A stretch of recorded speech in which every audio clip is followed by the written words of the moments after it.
ရသော်ဘုရားရဲ့ဒေသနာတွေနဲ့ကိုယ့်ရဲ့စိတ်ကိုအေးချမ်းအောင်ချမ်းသာအောင်ဘယ်လိုထားမလဲဆိုတဲ့မိကွန်းဒီမိကွန်းနဲ့ပတ်သက်ပြီးတော့လေးလေးနက်နက်ဘုန်းဘုန်းတို့စဉ်းစားကြရလေးဖြစ်အောင်ဟောခြင်းဟုတ်ပါဗျာအခုဘုန်းဘုန်းတို့တတ္တဝါတွေနော်စိတ်ဆင်းရဲကြတယ်စိတ်တွေပူလောင်ကြတယ်နော်စိတ်တွေညစ်ကြတယ်ဆိုတာဘာကြောင့်လုံးလို့အဖြေရှာလို့ရှိရင်ကိုယ့်ရဲ့စိတ်ထဲမှာနော်ဆင်းရဲစေတတ်တဲ့တရားတွေဝင်နေလို့ကိုယ့်ရဲ့စိတ်ထဲကိုနော်ပူလောင်ရှုပ်မြိုက်တဲ့တရားတွေဝင်နေလို့ကိုယ့်ရဲ့စိတ်ကိုညစ်အောင်လုပ်မဲ့အရာတွေဝင်နေလို့နော်စိတ်ကမချမ်းသာ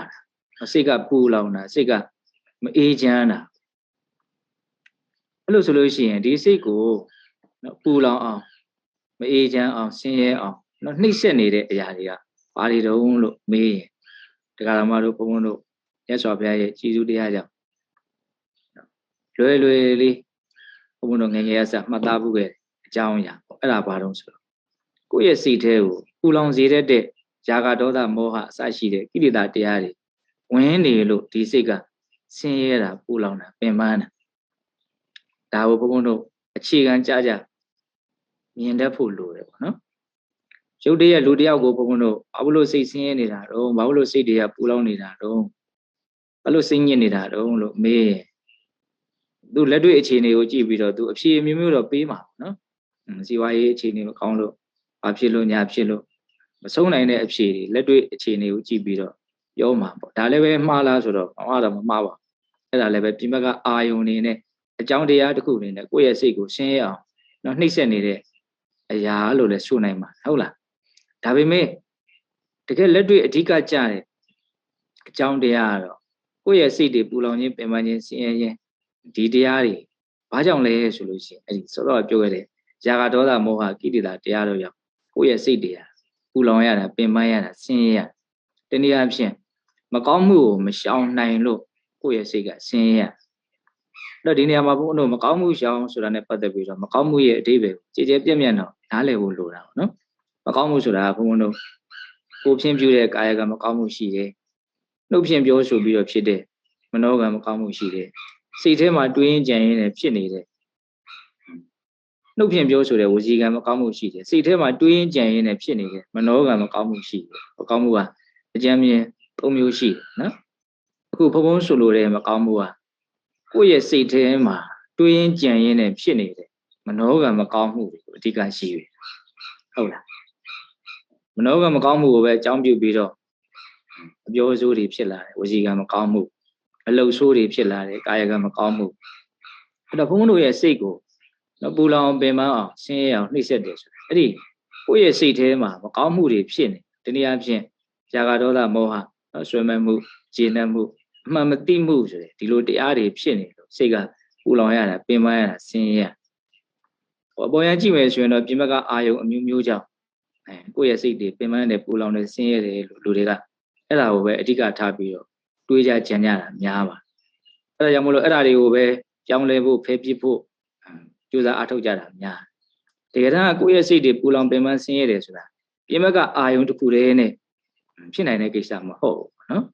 အတွင်းလေးကຢာကဒေါသမောဟဆိုတဲ့အကြောင်းတရားပါမှ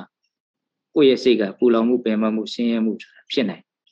ဒါကြောင့်ကိုယ့်ရဲ့စိတ်ကိုချမ်းသာစေခြင်းနဲ့အေးချမ်းစေခြင်းငြိမ်းအေးစေခြင်းနဲ့ဆိုလို့ရှိရင်ဒီစိတ်ကိုရှင်းရအောင်ပူလောင်အောင်ရှုမြိုက်မယ်နှိမ့်ဆက်မယ်ຢာကဒေါသမောဟတရားတွေဘုံဘုံတို့နေပါအောင်ကြိုးစားကြဒီနည်းအားဖြင့်သူတို့ကိုတက်နိုင်သမျှရှောင်နိုင်အောင်ကြိုးစားရနော်ဒါကြောင့်မကောင်းမှုရှောင်ဆိုတာလေးကိုကာယကံမကောင်းမှုဝစီကံမကောင်းမှုသိတာထင်ရှားတယ်ထင်သာမြင်သာရှိတယ်ဒီမကောင်းမှုတွေကနေရှောင်ဖို့လောက်တယ်မတွေးမိပဲနဲ့စိတ်ထဲမှာတောင်မကောင်းမှုမဖြစ်အောင်ရှောင်မယ်ဆိုတဲ့မြင်မာတဲ့အတွေးဘုံဘုံတို့မှာရှိဖို့လိုမယ်ပေါ့ဟုတ်လားဒါကြောင့်ဒီကနေ့မကောင်းမှုရှောင်ဆိုတာနဲ့ပတ်သက်ပြီးတော့အဲ့ဒီနေရာလေးကနေစပြီးတော့ဘုံတို့ပြောခြင်းအောက်လို့စိတ်တွေပင်ပန်းရတာတော့ပူလောင်ရတာတော့ဆင်းရဲရတာတော့မေးပြင်ဘက်ကအာယုန်တီးကိုတော့အကြောင်းတရားတွေရှိတယ်သို့တော့အခြေခံကြတဲ့အဓိကကြတဲ့အကြောင်းတရားကအဲ့ဒီအာယုန်တွေနဲ့တွေ့တဲ့အခါမှာ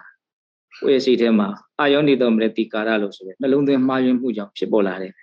ຢာကဆိုတဲ့ဆွေးမဲ့မှုဒေါသဆိုတဲ့မကျေနပ်မှုမောဟဆိုတဲ့မိုက်မဲတွေ့ပြီးမှုအမှန်မသိမှု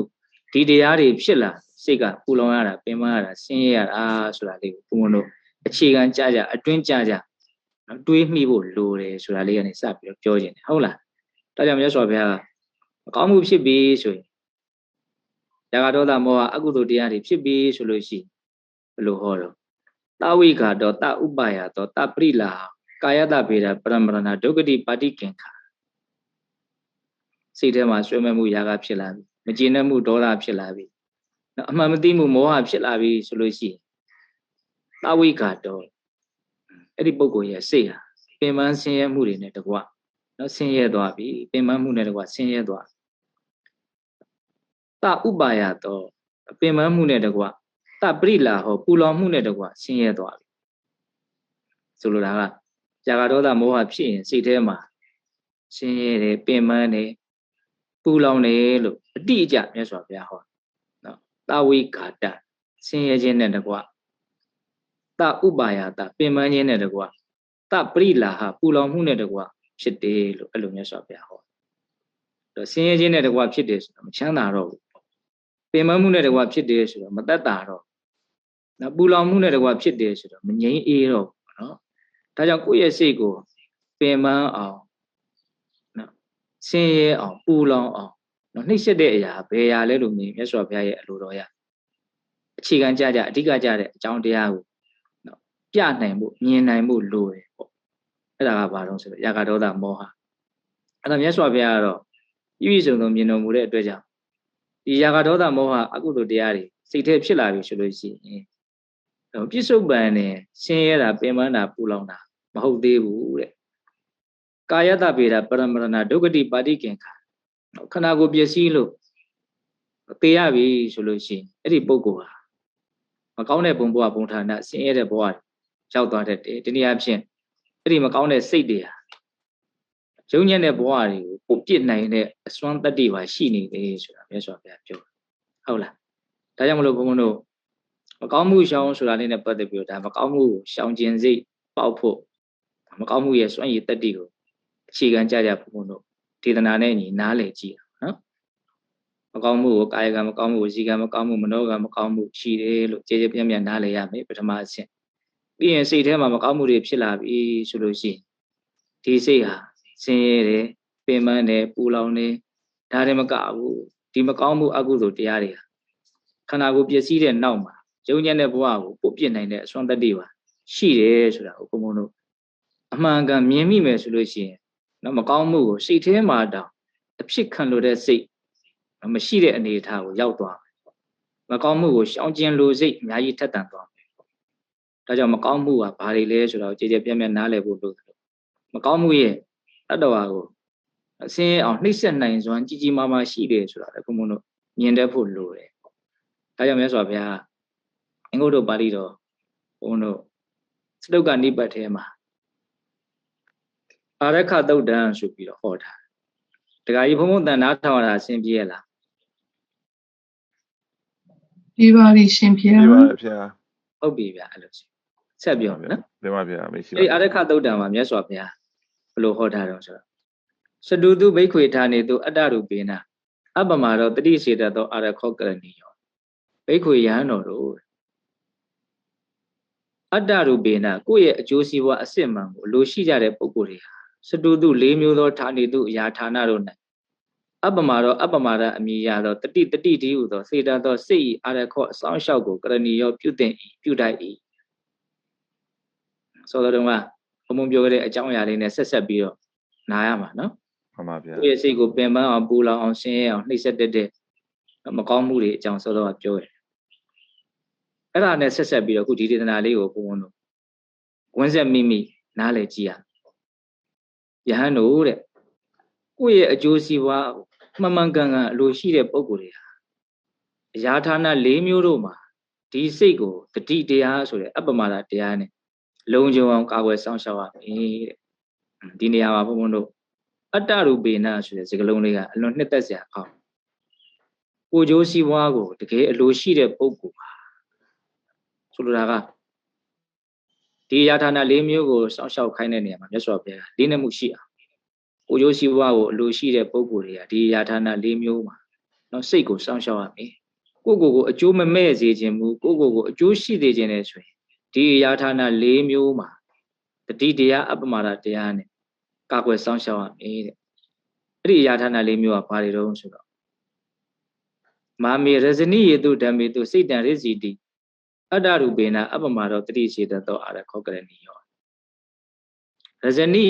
ယေတုတမတ်ဖွယ်ကောင်းအောင်သောဓမ္မေတုအိဋ္ဌာယုံဆိုတဲ့ကောင်းမြတ်တဲ့အာယုန်ဒီမှာမေငါ၏စိတ်တံစိတ်တိမာရစီတက်မဲ့ခြင်းမဖြစ်ပါစေတည်းဣတိဤသို့အတ္တရူပေနကိုယ့်ရဲ့အကျိုးစီးပွားကိုအမှန်တကယ်အလိုရှိကြတဲ့ပုဂ္ဂိုလ်တွေဟာအပ္ပ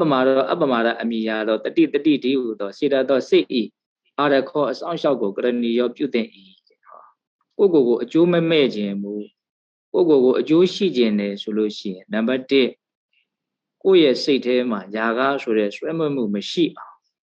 တတိဆိုတဲ့အပ္ပမဒတရားနဲ့ကာကွယ်ဆောင်ရှောက်ရမယ်တဲ့အဲ့ဒါကိုမြတ်စွာဘုရားကတက်မဲ့ဖွယ်ကောင်းတဲ့အာယုန်နေနဲ့တွေ့တဲ့အခါမှာဒီစိတ်ကိုတက်မဲ့မှုမဖြစ်ပါစေနဲ့ဆိုတဲ့အတွေးမှန်ကလေးနဲ့တတိတရားအပ္ပမဒတရားနဲ့စိတ်ထဲမှာຢာကားဆိုတဲ့ဆွဲမမှုမရှိအောင်ကာကွယ်ဆောင်ရှောက်ရမယ်လို့ပြောတယ်ဒါဘုန်းဘုန်းတို့ဘဝမှာဖြတ်သန်းတဲ့အချိန်မှာတက်မဲ့ဖွယ်ကောင်းတဲ့အာယုန်တွေဆိုတာတွေ့ရမှာရှောင်လို့မရနော်လောကမှာမမောစရာကောင်းတဲ့နော်အယောင်တွေအတန်တွေအနံ့တွေရတာတွေအတွေ့အထိတွေအတွေ့အကြံတွေဆိုတာအကြောင်းအားလျော်ဆိုတာဖြစ်အဲ့ဒီမမောစရာကောင်းတဲ့အခြေအနေတွေနဲ့ကြုံလာတဲ့အခါမှာဒီအခြေအနေကငါရဲ့စိတ်ကိုຢာကဆိုတဲ့ဆွဲမဲ့မှုဖြစ်အောင်တွန်းပို့နေတဲ့အခြေအနေပဲအဲ့ဒီလိုအနေအထားမျိုးမှာຢာကဆိုတဲ့ဆွဲမဲ့မှုမရှိအောင်ငါရဲ့စိတ်ကိုတတိတရားနဲ့မှန်မှန်ကန်ကန်အတိအမှတ်ပြုပြီးတော့ဂရုစိုက်ပြီးတော့အပ္ပမဒတရားနဲ့ဆွဲမဲ့မှုမဖြစ်အောင်စောင့်စည်းမယ်ထိမ့်သိမ့်မယ်ဆိုတဲ့စိတ်နဲ့ရှောင်ကျင်ရမယ်ဒါမကောင်းမှုရှောင်ဆိုတာလေးကိုဘုံဘုံတို့အကျေတန်ဝရှုထောင့်တစ်မျိုးကနေပြောနေတာနော်အဲ့နံပါတ်1ကိုကျိုးစီးပွားကိုလိုရှိတဲ့ပုဂ္ဂိုလ်တွေဟာမမောဘွယ်ကောင်းတဲ့အာယုန်တွေနဲ့တွေ့တဲ့အခါမှာကိုယ်စိတ်ထဲမှာမမောမှုတွေမဖြစ်ပါစေနဲ့ဆိုမှန်ကန်တဲ့အတွေးနဲ့တတိထားပြီးတော့ဒီအာယုန်တွေရဲ့အကြောင်းကိုအမှန်သိအောင်လုပ်ပြီးတော့ဒီအာယုန်တွေရဲ့ပုံမှာဆွဲမဲ့မှုတရားမဖြစ်အောင်တတိနဲ့ကာကွယ်ဆောင်ရှောက်ရမယ်ဒေသနာလေးတွေကိုတလုံးချင်းလေးနားလည်အောင်ခန်းစားတတ်အောင်လုပ်ဖို့လိုနော်အတ္တရူပေနဆိုတဲ့စကားလုံးကတော့ဘုံဘုံအကြိုက်ဆုံးပဲကိုကျိုးစီးပွားကိုတကယ်အလိုရှိတယ်ဆိုတော့ဆိုလိုတာကຢာကဖြစ်သွားပြီဆိုလို့ရှိရင်အဲ့ဒီပုဂ္ဂိုလ်အကျိုးမဲ့တော့ကိုယ်စိတ်ကိုຢာကဖြစ်အောင်ဖြစ်ခွင့်ပြုလိုက်တဲ့ပုဂ္ဂိုလ်ဟာကိုအကျိုးမဲ့အောင်လုပ်တဲ့ပုဂ္ဂိုလ်ပဲလို့ဒီလိုလည်းပဲသူကအဓိပ္ပာယ်တက်ရောက်တယ်။ဟုတ်ဆိုຢာကမဖြစ်အောင်လုပ်ခြင်းကကိုအကျိုးရှိအောင်လုပ်ခြင်းလို့ဒီလိုပြောနေတာဟုတ်လားမှန်ပါဗျာအဲ့မကောင်းမှုကိုရှောင်အောင်မယ်ဆိုတဲ့နဲ့ပတ်သက်ပြီးတော့ဒီလိုဒီသလားလေးတွေနဲ့တွဲဖက်ပြီးတော့ကြည်ကြဲပြည့်ပြည့်နားလေရမှန်ပါဒါဘုန်းတို့ပထမရှောင်ကျင်ရမယ်တနည်းအားဖြင့်ကိုယ်စိတ်ကိုစောင့်ရှောက်ရမယ်အရာဌာနတစ်ခုနောက်ဒုတိယအရာဌာနဘာပြောတော့မာမေဒေါသနိယေတုဓမ္မေတုစိတ်တံဒုတ်တိတိအတ္တရူပေနအပ္ပမဒောတတိစေတသောအာရခောကရဏီယောဒေါသနိယေတုမကျင်တဲ့ဖွယ်ကောင်းကုန်သောဓမ္မေတုအနိဋ္ဌာယုံတို့နဲ့ဝါမကောင်းတဲ့အာယုံတွေနဲ့တွေ့တဲ့အခါမှာမေငါ၏စိတ်တံစိတ်တိမာဒုတ်တိပြစ်မှားခြင်းဆိုတဲ့မကျင်တဲ့ခြင်းဆိုတဲ့ဒေါသတရားတွေမဖြစ်ပါစေတည်းဣတိဤသို့စဉ်းစားဆင်ခြင်နှလုံးသွင်းပြီးတော့အတ္တရူပေနကိုကျိုးစီးပွားကိုလူရှိသောပုဂ္ဂိုလ်သည်အပ္ပမဒအမိယာသောတတိဒီဟုသောအာရခောစိတ်၏အဆောင်လျှောက်ကိုကရဏီယောပြုသင့်၏ဒါဒုတိယဘုန်းဘုန်းတို့ကြိုးပမ်းအားထုတ်ကြရမယ်အရာဌာနနော်ဘဝမှာမကျင်တဲ့ဆရာကောင်းတဲ့စိတ်တိုင်းကြဆရာမကောင်းတဲ့တဘာဝမကြဘူးလို့ထင်ရတယ်နော်ကိစ္စတွေအများကြီးတွေ့ရမှာဂျုံကလောကကြီးမှာအဲ့ဒီတဘာဝမကြတဲ့စိတ်တူဆရာကောင်းတဲ့အနေအထားတွေကိုဘုန်းဘုန်းတို့ဖယ်ပြစ်ချင်လို့ရမလားမရဘူးနော်ဆွဲမဲ့ဆရာကောင်းတဲ့အာယုန်တွေကိုဖယ်ပြစ်လို့မရတယ်လို့မကျင်တဲ့ဆရာကောင်းတဲ့အနေအထားတွေမကျင်တဲ့ဆရာကောင်းတဲ့အာယုန်တွေကိုလည်းဘုန်းဘုန်းတို့ဘဝမှာဖယ်ပြစ်လို့ရမလားမရပါဘူးဗျာ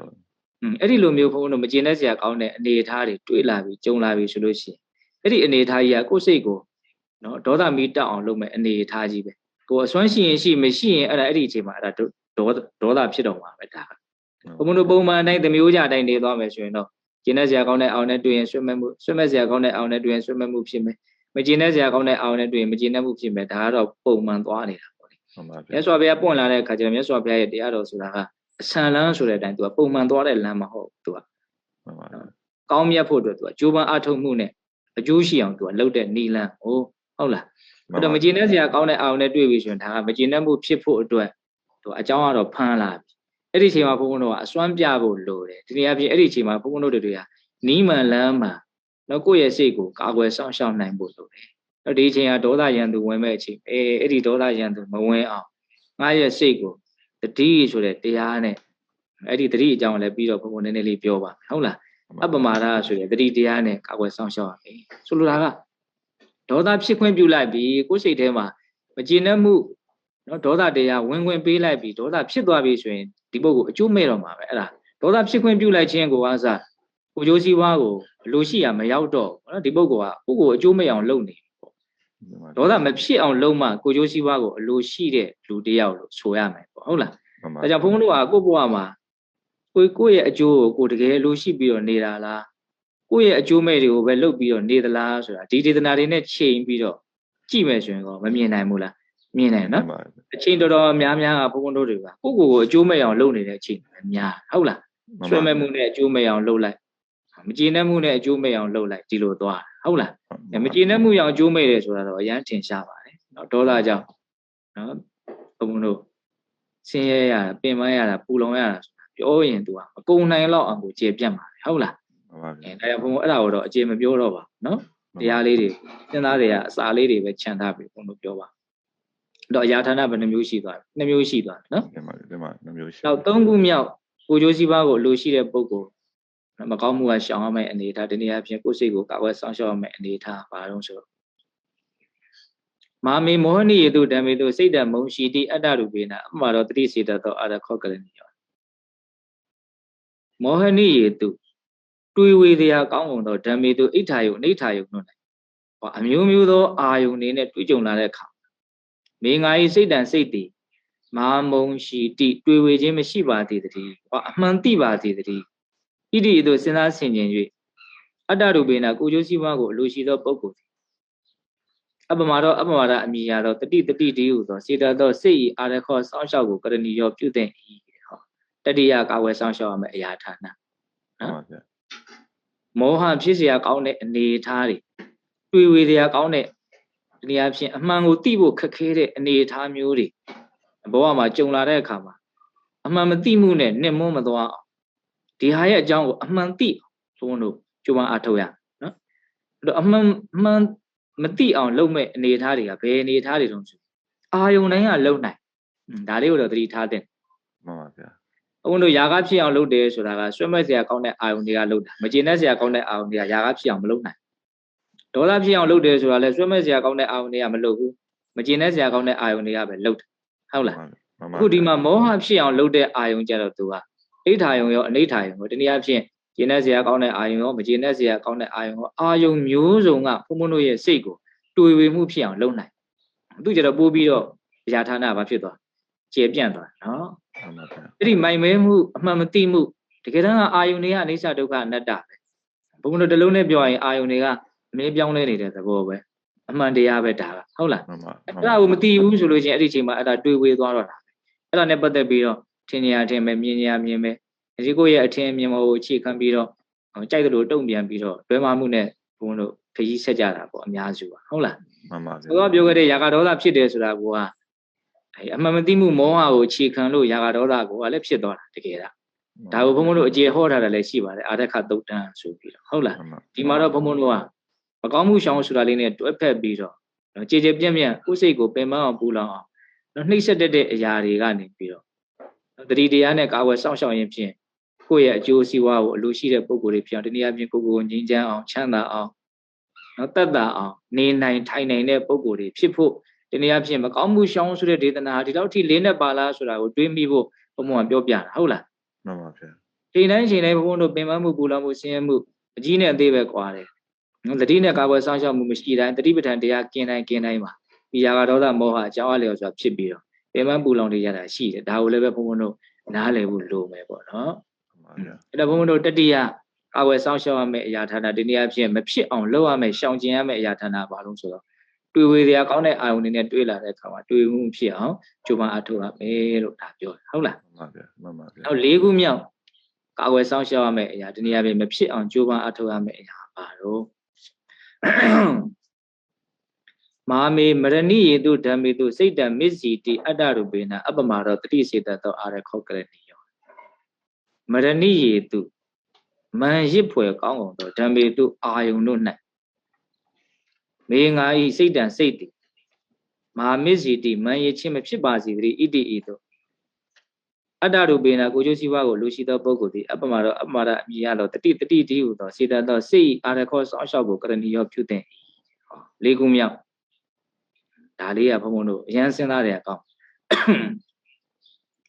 ဇာကဒေါသမောဟနော်မဖြစ်အောင်မြတ်စွာဘုရားကကြိုးစားဖို့တိုက်တွန်းပြီးတဲ့နောက်တကယ်ဆိုရင်ဒေသနာကတော်တော်ပြည့်စုံသွားပြီလို့ထင်မယ်ဆိုထင်စရာရှိတယ်။မြတ်စွာဘုရားကဒေသနာကိုအဲ့ဒီနာမှာမရက်လိုက်ပဲနဲ့နောက်ထပ်ဘုံဘုံတို့စိတ်ထဲမှာမဖြစ်အောင်ကာဝယ်ဆောင်ရှောက်ရမယ့်အရာဌာနတစ်ခုထပ်ပြီးတော့မြတ်စွာဘုရားရှိဆွဲပြီးတော့ပြောလိုက်အဲ့ဒါကဘာလို့မန်ရစ်တာနော်ဘုံတို့ပုရုသင်တွေရဲ့စိတ်ကအခြေအနေကောင်းလေးတွေနဲ့တွေ့နေပြီဆိုလို့ရှိရင်ကိုယ့်အကိုသားရပြီးတော့နော်ရှင်းမှုနေရတာရှိဟုတ်လားလေးနဲ့တဲ့တရားတွေကိုစိတ်ဝင်စားနိုင်မဲနဲ့အခုဆိုကောင်းမှုမှာစိတ်ဝင်စားနိုင်မဲနဲ့ဒီဖြစ်နေတဲ့အခြေအနေတွေထဲမှာအသာလေးမှိမ့်ပြီးတော့ရှင်းမှုပြီးတော့အထင်တလုံးနဲ့နေရတာရှိတယ်ဟုတ်လားတရားဟုတ်ပါတယ်ဗျာအဲ့ဒါကိုမြတ်စွာဘုရားမြင်တော်မူတဲ့အတွက်ကြောင့်ကောင်းတဲ့အခြေအနေနဲ့ပဲတွေ့ဆိုးတဲ့အခြေအနေနဲ့ပဲတွေ့ဒီအခြေအနေတွေကကိုယ့်ရဲ့စိတ်ကိုရင်မှုမဖြစ်အောင်မန်ရင်မှုမဖြစ်အောင်ကျိုးပန်းအထောက်ရမယ်ပြောမှန်ပါဗျာဒီမန်ရင်မှုကလည်းကြောက်စရာကောင်းဘုံတို့ဟိုတုန်းကဟောဖို့ပါတယ်နော်တပုရိသတုတ်တံသူတော်ကောင်းဆိုတာရဲ့အတိပ္ပယ်ကိုမြတ်စွာဘုရားအကျေတဝန်ပြောတာအဲ့ဒီမှာတုတ်တန်ရဲ့နှစ်ချုပ်ကလူတယောက်ဟာတော့ကောင်းနေတာနဲ့သူတော်ကောင်းမဖြစ်သေးဘူးအဲ့ဒီထဲမှာသူကဘလို့ပြောလို့ဆိုတော့ဒီကောင်းတဲ့အတွက်ကြောင့်ကိုမမြင့်တင်ဘူးသူများကိုမနှိမ့်ချဘူးဆိုတော့မှားတာသူတော်ကောင်းဖြစ်သွားတာဒါလေးကိုဘုံကအလွန်သဘောကျတယ်အဲ့မှာတော့အကျေတဝန်ပြောတာပေါ့ဗျာပညာရှိသူတော်ကောင်းဆိုတရားလည်းဘုံကခေါ်တာရှိဆိုရမလို့လူတယောက်သီလရှိတယ်ကိုချင်းသီလရှိဒါကောင်းတာအလွန်ကောင်းပါဒါဒီကိုချင်းသီလရှိတဲ့အတွက်ကြောင့်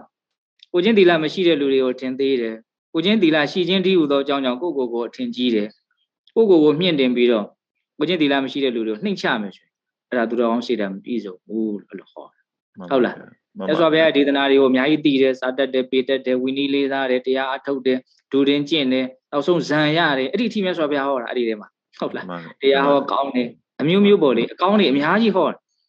အဲ့လိုကောင်းမင်ကောင်း냐တော့လေပဲအဲ့ဒီလိုကောင်းတဲ့အတွက်ကြောင့်ကိုမြင့်တင်ပြီးတော့ကိုလိုမကောင်း냐တဲ့ပုဂ္ဂိုလ်တွေကို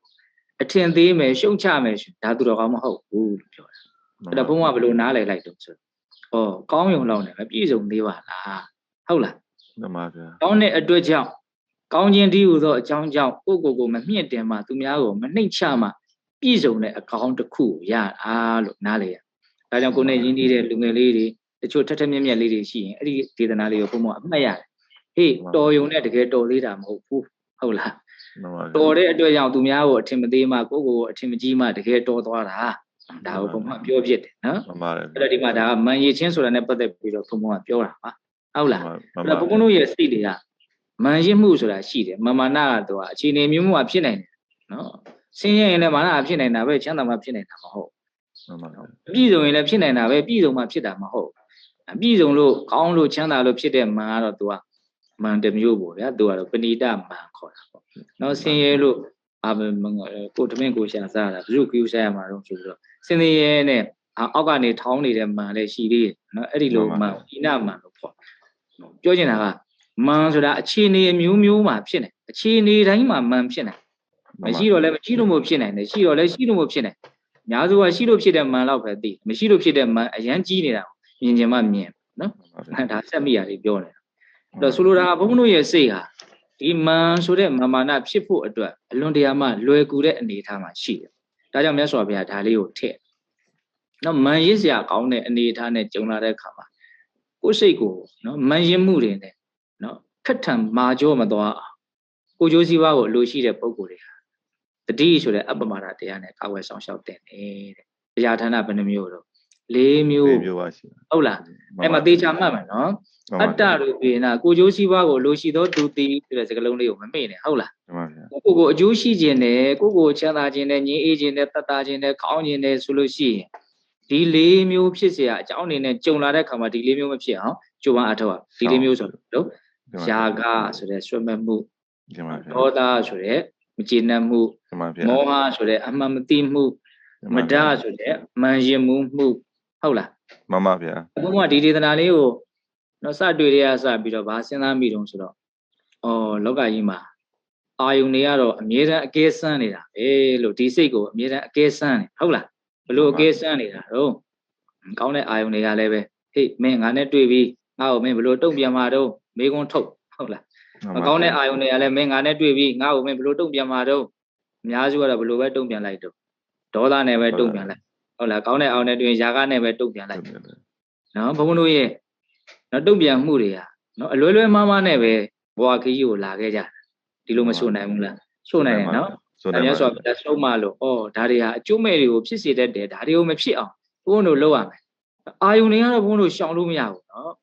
အဲ့ဒီအချက်ကလေးကိုလည်းဘုန်းဘုန်းကလေးလေးနက်နက်စဉ်းစားစေချင်ပါတယ်ဘုန်းဘုန်းကတော့တရားကိုစဉ်းစားစားလည်းပြောရင်လည်းစဉ်းစားစားလည်းနာယူစေချင်တယ်ဟုတ်လားအာယုန်တွေဆိုတာကရှောင်လို့ရတဲ့ကိစ္စမဟုတ်နော်တခုမဟုတ်တခုတစ်မျိုးမဟုတ်တစ်မျိုးဘုန်းတို့ဘဝမှာတွေ့နေမှာကြုံနေမှာပဲဟုတ်လားအဲ့ဒီတွေ့လာကြုံလာတဲ့အခါမှာဘလို့မကောင်းမှုတွေမဖြစ်အောင်ဘုန်းတို့ကြိုးပမ်းအထောက်မလဲဘယ်နည်းနဲ့မကောင်းမှုတွေမဖြစ်အောင်ကြိုးပမ်းအထောက်မလဲဆိုတဲ့မှန်ကန်တဲ့နည်းလမ်းကိုရှာပြီးတော့ဘုန်းတို့တတ်နိုင်သမျှအဲ့ဒီနည်းလမ်းနဲ့ညီကြိုးစားအထောက်ဖို့ကသာလင်ဘုန်းတို့အတွက်ပဓာနာကြတဲ့နော်လုပ်ငန်းလို့မဆိုနိုင်ဘူးလားဆိုနိုင်ပါဗျာဟုတ်လားအဲ့တော့ဘုန်းတို့တရားပြောတာလေးကွင်းဆက်ကလေးနှစ်ခုရှိသွားပြီမကောင်းမှုရှောင်ဆိုတာလေးကိုပြောခြင်းတယ်ဘာကြောင့်မကောင်းမှုကိုရှောင်ဖို့ပြောတာမကောင်းမှုဆိုတာကာယကံဝစီကံမနောကံသုံးမျိုးရှိတယ်သူသဖြင့်ဒီကနေ့ပြောတာမနောကံနော်စိတ်ထဲမှာပူလောင်ရှုမြိုက်နေတဲ့တရားတွေဆင်းရဲအောင်နှိမ့်ဆက်နေတဲ့တရားတွေနော်ပင်ပန်းအောင်လုပ်နေတဲ့တရားတွေမှန်ပါဗျာသိပြီးရဲ့နောက်လည်းမကောင်းတဲ့နေရာကိုပို့ပစ်နိုင်တဲ့အစွမ်းရှိတဲ့တရားတွေဒါကြောင့်မကောင်းမှုကိုဘုန်းတို့ရှောင်ဖို့ကြိုးစားရမယ်ဒါလေးကိုပို့ပြီးတော့ပေါ်လွင်ထင်ရှားဖို့အရခတုတ်တန်လေးနဲ့ဘုံကပ်ပြီးတော့ပြောတယ်ဟုတ်လားဒီမှာတော့ဘိုးကျေပြန့်သွားတာပေါ့နောက်ကိုယ့်ရဲ့အကျိုးစီးပွားကိုတကယ်လိုလားတယ်ဆိုရင်ဇာကဒေါသမောဟမတ္တဒီတရားတွေဖြစ်เสียကောင်းတဲ့အာယုန်တွေနဲ့တွေ့လာတဲ့အခါမှာဒီတရားတွေမဖြစ်အောင်ကိုယ့်ရဲ့စိတ်ကိုတတိဆိုတဲ့အပ္ပမဒတရားနဲ့အကွယ်ဆောင်ရှောက်ရမယ်လို့ဒီလိုမြတ်စွာဘုရားဟောတယ်ဟုတ်လားအဲ့လိုဆိုရင်တတိယဘလို့ထားမှာတော့နော်တတိယဘလို့စွမ်းတတိရှိတာတော့နော်တတိယအဓိပ္ပာယ်ကိုဘုန်းတို့အခြေပြန်ဆုံးဖွင့်ဆိုမယ်ဆိုလို့ရှိရင်တော့မဟာသတိပဋ္ဌာန်သုတ်တန်ကြီးကိုဘုန်းတို့ပြောဖို့ရှိမယ်ပေါ့နော်အလွန်ကျေပြန့်တယ်ပေါ့အဲ့ဒါကိုပဲဘုန်းတို့တလုံးနဲ့အနှစ်ချုပ်ပြီးတော့ခြုံငုံသုံးသပ်ပြီးတော့ပြောရမယ်ဆိုရင်တတိဆိုတာကိုဘာဖြစ်နေသလဲဆိုတာကိုမှန်မှန်ကန်ကန်သိအောင်အာယုံဆိုင်နေတဲ့သဘောပဲတကယ်ကဟုတ်လားမှန်ပါဗျာကိုဘာဖြစ်နေသလဲဖြစ်နေတာကိုဖြစ်နေတဲ့အတိုင်းလေးနော်ဂယုဆိုင်ပြီးတော့အာယုံဆိုင်ပြီးတော့သိနေတဲ့သဘောလေးပဲတတိဆိုတာတကယ်ဟုတ်လားဘာမှဖြည့်ရွှက်ပြီးတော့တွေးတာမပါဘူးလှုပ်ကြံပြီးတော့လှုပ်ဆက်တွေခင်းတာမပါဘူးဒီဖြစ်နေတာကိုဖြစ်နေတဲ့အတိုင်းပဲသိဖို့ကြိုးစားတယ်ဥပမာဘုန်းတို့ဝင်လေထွက်လေကိုဘုန်းတို့တတိထားတယ်တတိနဲ့ဝင်လေထွက်လေကိုအခြေခံပြီးတော့တတိကိုထူထောင်တယ်ဆိုတဲ့နေရာမှာလည်းဘုန်းတို့ဘယ်လိုလုပ်တာဝင်လေဝင်အောင်ထွက်လေထွက်အောင်ဘုန်းတို့ကြိုးစားတာမရှိဘူးဝင်လေထွက်လေသူ့အတူဝင်လေထွက်နေတဲ့အပိုင်းကိုဘုန်းတို့ဘာမှဝင်ရောက်ဆွတ်ဖက်တာမရှိဘူးသူ့အလိုလိုဝင်လေထွက်နေတဲ့ဒီဝင်လေထွက်လေကိုလိုက်ပြီးတော့သိုံပဲသိအောင်ဘုန်းတို့ကြိုးစားထုတ်တာနော်ဟုတ်တယ်မဟုတ်လားမှန်ပါဗျာကျန်တာတွေလည်းဘုန်းတို့စဉ်းစားကြည့်လိုက်အကုန်လုံးမြတ်စွာဘုရားအသင်ပေးထားတဲ့နော်အခြေပြန်ဆုံးအပြည့်စုံသောအဲ့ဒီသတိပဋ္ဌာန်သုတ်တန်ကြီးမှာကြည့်လိုက်ရင်နော်ဖြစ်နေတာကိုဖြစ်နေတဲ့အတိုင်းလေးအမှန်ကန်လေးသိပြီးတော့နေဖို့မြတ်စွာဘုရားသင်ပေးတာအဲ့ဒါကိုဘုန်းဘုန်းတို့ကြိုးစားအထောက်လို့ရှင်ဒီဖြစ်နေတဲ့သဘာဝတရားတို့ရဲ့မတည်မြဲမှုကိုသူသိမှာပဲမြင်မှာပဲမှန်ပါဗျာဒီနေရာမှာတတိဆိုတာနဲ့ပတ်သက်ပြီးတော့မဖြစ်မနေနားကိုလဲတဲ့အကြောင်းအရာတစ်ခုကပြစ္ဆုတ်ပန်းဆိုတဲ့စကားလုံးဟုတ်လားမှန်ပါဗျာဘုံဘုံကိုဒီတရားလေးဟောဖို့စပြီးတော့စီစဉ်တဲ့မတ်မေလင်းဟုတ်လားသူကတရားအထုတ်တဲ့အကြောင်းလေးကိုဘုံဘုံဟောပါဆိုပြီးတော့ဘုံဘုံပြောတာရှိတယ်အဲ့ဒါကိုဘုံဘုံအမှတ်ရတယ်ဒါအခုတရားအထုတ်တဲ့အကြောင်းဘုံဘုံပြောနေတာပဲဟုတ်လားအဲ့တော့တတိဆိုတာကိုဘုံဘုံတို့နားလည်ဖို့အတွက်ဘာကိုတွဲဖက်ပြီးတော့ဘုံဘုံတို့နားလည်ဖို့ကြိုးစားမှာပြစ္ဆုတ်ပံဟုတ်လားပြစ္ဆုတ်ပံဆိုတာကတော့အခုလောလောဆယ်အနေအထားလေးကိုပြစ္ဆုတ်ပံလို့ပြောတာဟုတ်လားဟုတ်လား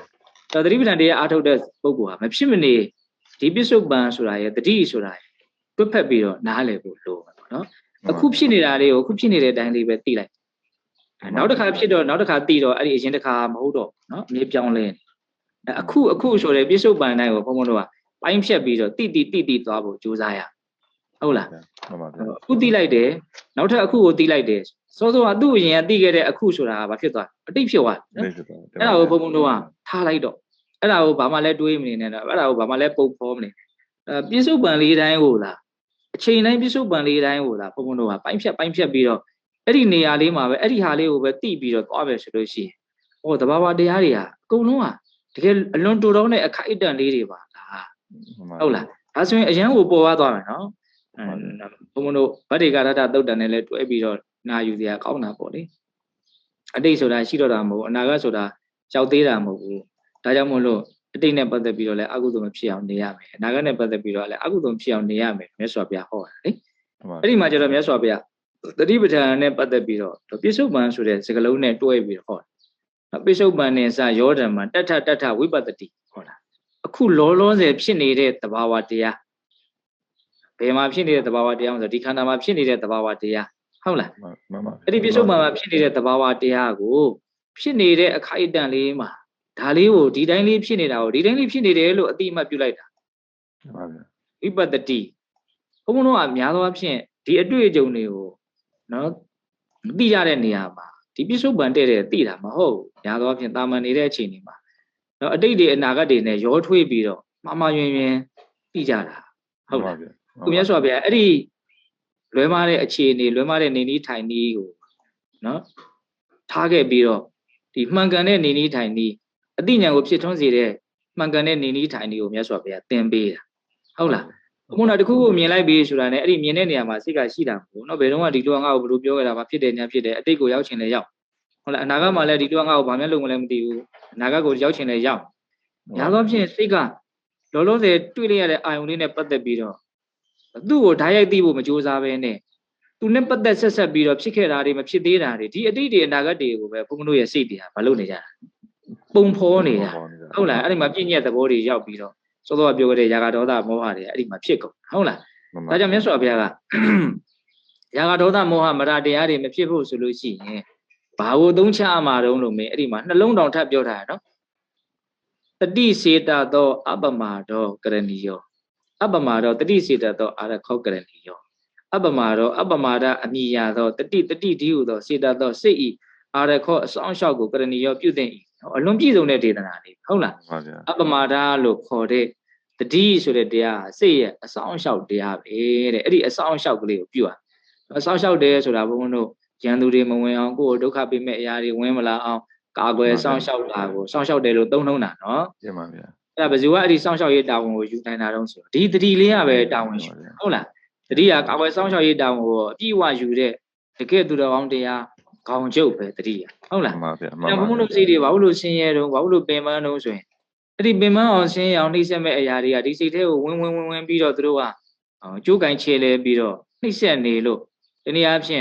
်သူတို့ဝင်မလာအောင်ဘုန်းဘုန်းတို့ကကာကွယ်မှုစောင့်ရှောက်မှုမလုပ်နိုင်လို့ဒီရန်သူတွေကဝင်ပြီးတော့ဘုန်းတို့ရဲ့စိတ်ကိုမလုပ်နေတာတော့ပူလောင်ပင်ပန်းအောင်လုပ်နေတာပေါ့ဟုတ်လားအဲ့ဒါကိုဘုန်းဘုန်းတို့ကလုပ်ခွင့်မပေးခြင်းဘူးငြိမ်းငြိမ်းချမ်းချမ်းလေးပဲနေခြင်းနဲ့ချမ်းချမ်းသာသာလေးပဲနေခြင်းနဲ့တတောင့်တတလေးပဲနေခြင်းနဲ့ဆိုလို့ရှိရင်မငြိမ်းချမ်းအောင်လုပ်မဲ့ပင်မအောင်လုပ်မဲ့ပူလောင်အောင်လုပ်မဲ့အရာတွေကိုမဝင်အောင်ဘုံဘုံတို့တတိနဲ့မလုပ်ကြမှာတော့ကာဝယ်ဆောင်ရှောက်ဟုတ်လားဘုလိုရတဲ့တတိပဋ္ဌာန်တရားလေးကိုစွမ်းအားရှိသမျှကျိုးပန်းအထုတ်ပြီးတော့နေရဒီနေရာမှာတခုဘုံဘုံပြောရင်တာလေးတခုကတရားထုတ်တယ်ဆိုများသောအားဖြင့်ဘုရားကမှာသွားပြီးတော့နော်တတ်မှတ်ကလေးထိုင်ကြတာကိုပဲအာယုံရကြတာနော်တရားလေးအထုတ်လိုက်မယ်အထုတ်အောင်မယ်ဘယ်ချိန်ကနေဘယ်ချိန်ထိဟုတ်လားကျန်တဲ့အချိန်တွေကျတော့တိတ်ပြီးတော့စိတ်မပါတော့ဘူးနော်ကျန်တဲ့အချိန်တွေချို့ဆိုလောက်အောင်တော့မသိတော့ဟုတ်လားအဲ့လိုပဲသတ်မှတ်ထားအဲ့ဒါလည်းအလွန်ကောင်းပါတယ်ကိုကတတိကိုစင်ဆက်မပြတ်ဖြစ်အောင်သူကတော့ဒီဇိုင်းမမတ်စူးစမ်းအထုတ်တဲ့အချိန်ပေါ့ဒါပေမဲ့ဘုန်းတို့ဘုရားဘာသာဝင်တွေတတိပဋ္ဌာန်တရားဘာဝနာတရားကိုဝါသနာပါလို့စူးစမ်းအထုတ်ကြတဲ့ပုဂ္ဂိုလ်တွေရဲ့အကြီးမားဆုံးချွတ်ယွင်းချက်လို့ဘုန်းကနာမည်တက်ချင်တဲ့ချွတ်ယွင်းချက်ကတော့တရားကိုလုံးမပဲလုံးမယ်မလုံးတဲ့ကျန်တဲ့အချိန်မှာဖြစ်သလိုနေလိုက်မယ်ဆိုတဲ့အချက်ဟာအကြီးမားဆုံးချွတ်ယွင်းချက်ပဲမှန်ပါဗျာဟုတ်လားဟုတ်ဆိုအဲ့ကျန်တဲ့အချိန်မှာမလုပ်ဘူးဆိုရင်မလုပ်တဲ့အချိန်မှာဘာဖြစ်မှာဆုံးဆုံးကရန်သူတွေကဝင်မှာပဲလေတခါမှန်ပါဗျာအဲ့ဘုန်းဘုန်းတို့ရဲ့သဘောလေးတွေကနေပုံထိုင်ပုံတရားအထုတ်ပုံလေးတွေကဘလို့ဖြစ်နေတုံးဆိုတော့နော်ဘုရားရှင်လေးရှိသွားတတ်တမတ်လေးထိုင်ပြီးတဲ့အချိန်ကျတော့လည်းတတိကိုပြစ်ထားလိုက်ရောအဲ့တော့နည်းနည်းလေးစုလာလိုက်ဖြိုးချလိုက်ဟုတ်လားနည်းနည်းလေးစုဆောင်းထားလိုက်ဖြုံးတီးပြလိုက်နဲ့ဖတ်တင်တဲ့လူကိုသိပ်ပြီးတော့မရှိသလိုဖြစ်ဟုတ်လားတရားလေးထိုင်ပြီးတော့မှတ်ထားလိုက် ပြီးရင်ကျန်တဲ့အချိန်ကျတော့ဘလို့နေလိုက်ဖြစ်တယ်လို့ပဲနေလိုက်တယ်ဖြစ်တယ်လို့နေလိုက်တဲ့အခါကျတော့စောစောအဆူဆောင်းထားတာလေးကကြက်ပြောင်ငှက်ပြောင်ဘာဖြစ်သွားပြန်ရောပျောက်သွားပဲပျောက်သွားရဲဆိုတာဟိုကမ္မတတ္တိအရှိန်နောက်မှကောင်းကျိုးချမ်းသာပေးမဲ့တတ္တိတွေပျောက်သွားတာကိုဆိုလိုတာမဟုတ်ပါဘူးနော်ရတဲ့ရလိုက်တဲ့ချမ်းသာဒုက္ခကိုတစ်ချိန်နဲ့စဉ်သက်မပြတ်ဖြစ်အောင်မလုပ်နိုင်တဲ့အနေအထားလေးကိုဘုံဘုံကကြည်ညွှန်းတာပါတကယ်ကတော့တတိကလေးထားထားတယ်ဆိုတာအလွန်မမြတ်တဲ့ကုသိုလ်လေးရတယ်သူကမှန်ပါဗျာဗောဓိမန်ဆိုတော့ကြီးပြောတဲ့စကားလေးယူပြောရတော့သူကရွှေပဲသူကဘုံတို့ဆိုရပါစို့ရွှေဆိုတာလက်ထိတ်လက်မလောက်နည်းနည်းလေးဖြစ်တော့လည်းပဲတန်ဖိုးကတော့ပါအလွန်ကြီးတယ်နော်မှန်ပါဗျာပြောသူကရွှေရဲ့သဘောကငရဲမီးနဲ့စားလို့လည်းမရဘူးသူကပျက်စီးတဲ့သဘောမရှိတဲ့သဘောပေါ့ဟုတ်လားမှန်ပါဗျာရွှေဆိုတဲ့ဥစ္စာသူကဖြည့်ဆည်းဖို့မလွယ်ဘူးပေါ့အဲ့လိုပဲဘုန်းတို့ဒီအပမာဒဆိုတဲ့တတိတရားနည်းနည်းလေးဖြစ်တော့လဲတန်ဖိုးကြီးတယ်ပြီးတော့ဒီအမတတနဲ့သူကဆက်သွယ်နေတဲ့အတွက်ကြောင့်သူကတစ်ချိန်ချိန်မှာဉာဏ်ပညာကြီးပွားတိုးတက်မှုအများကြီးအကြောင်းအထောက်ပံ့ပေးတည်သောအဖြစ်လည်းပဲကိုယ့်ရဲ့တန်တန်မှာမှန်ပါဗျာပြည့်စက်မပြတ်ပါရမီတရားအနေနဲ့လည်းပဲဘုန်းတို့ဘဝတိုင်းပါသွားတဲ့သဘောရှိမယ်ပေါ့ဒါလေးကိုတော့ပြင်ဖို့လိုမယ်ပေါ့နော်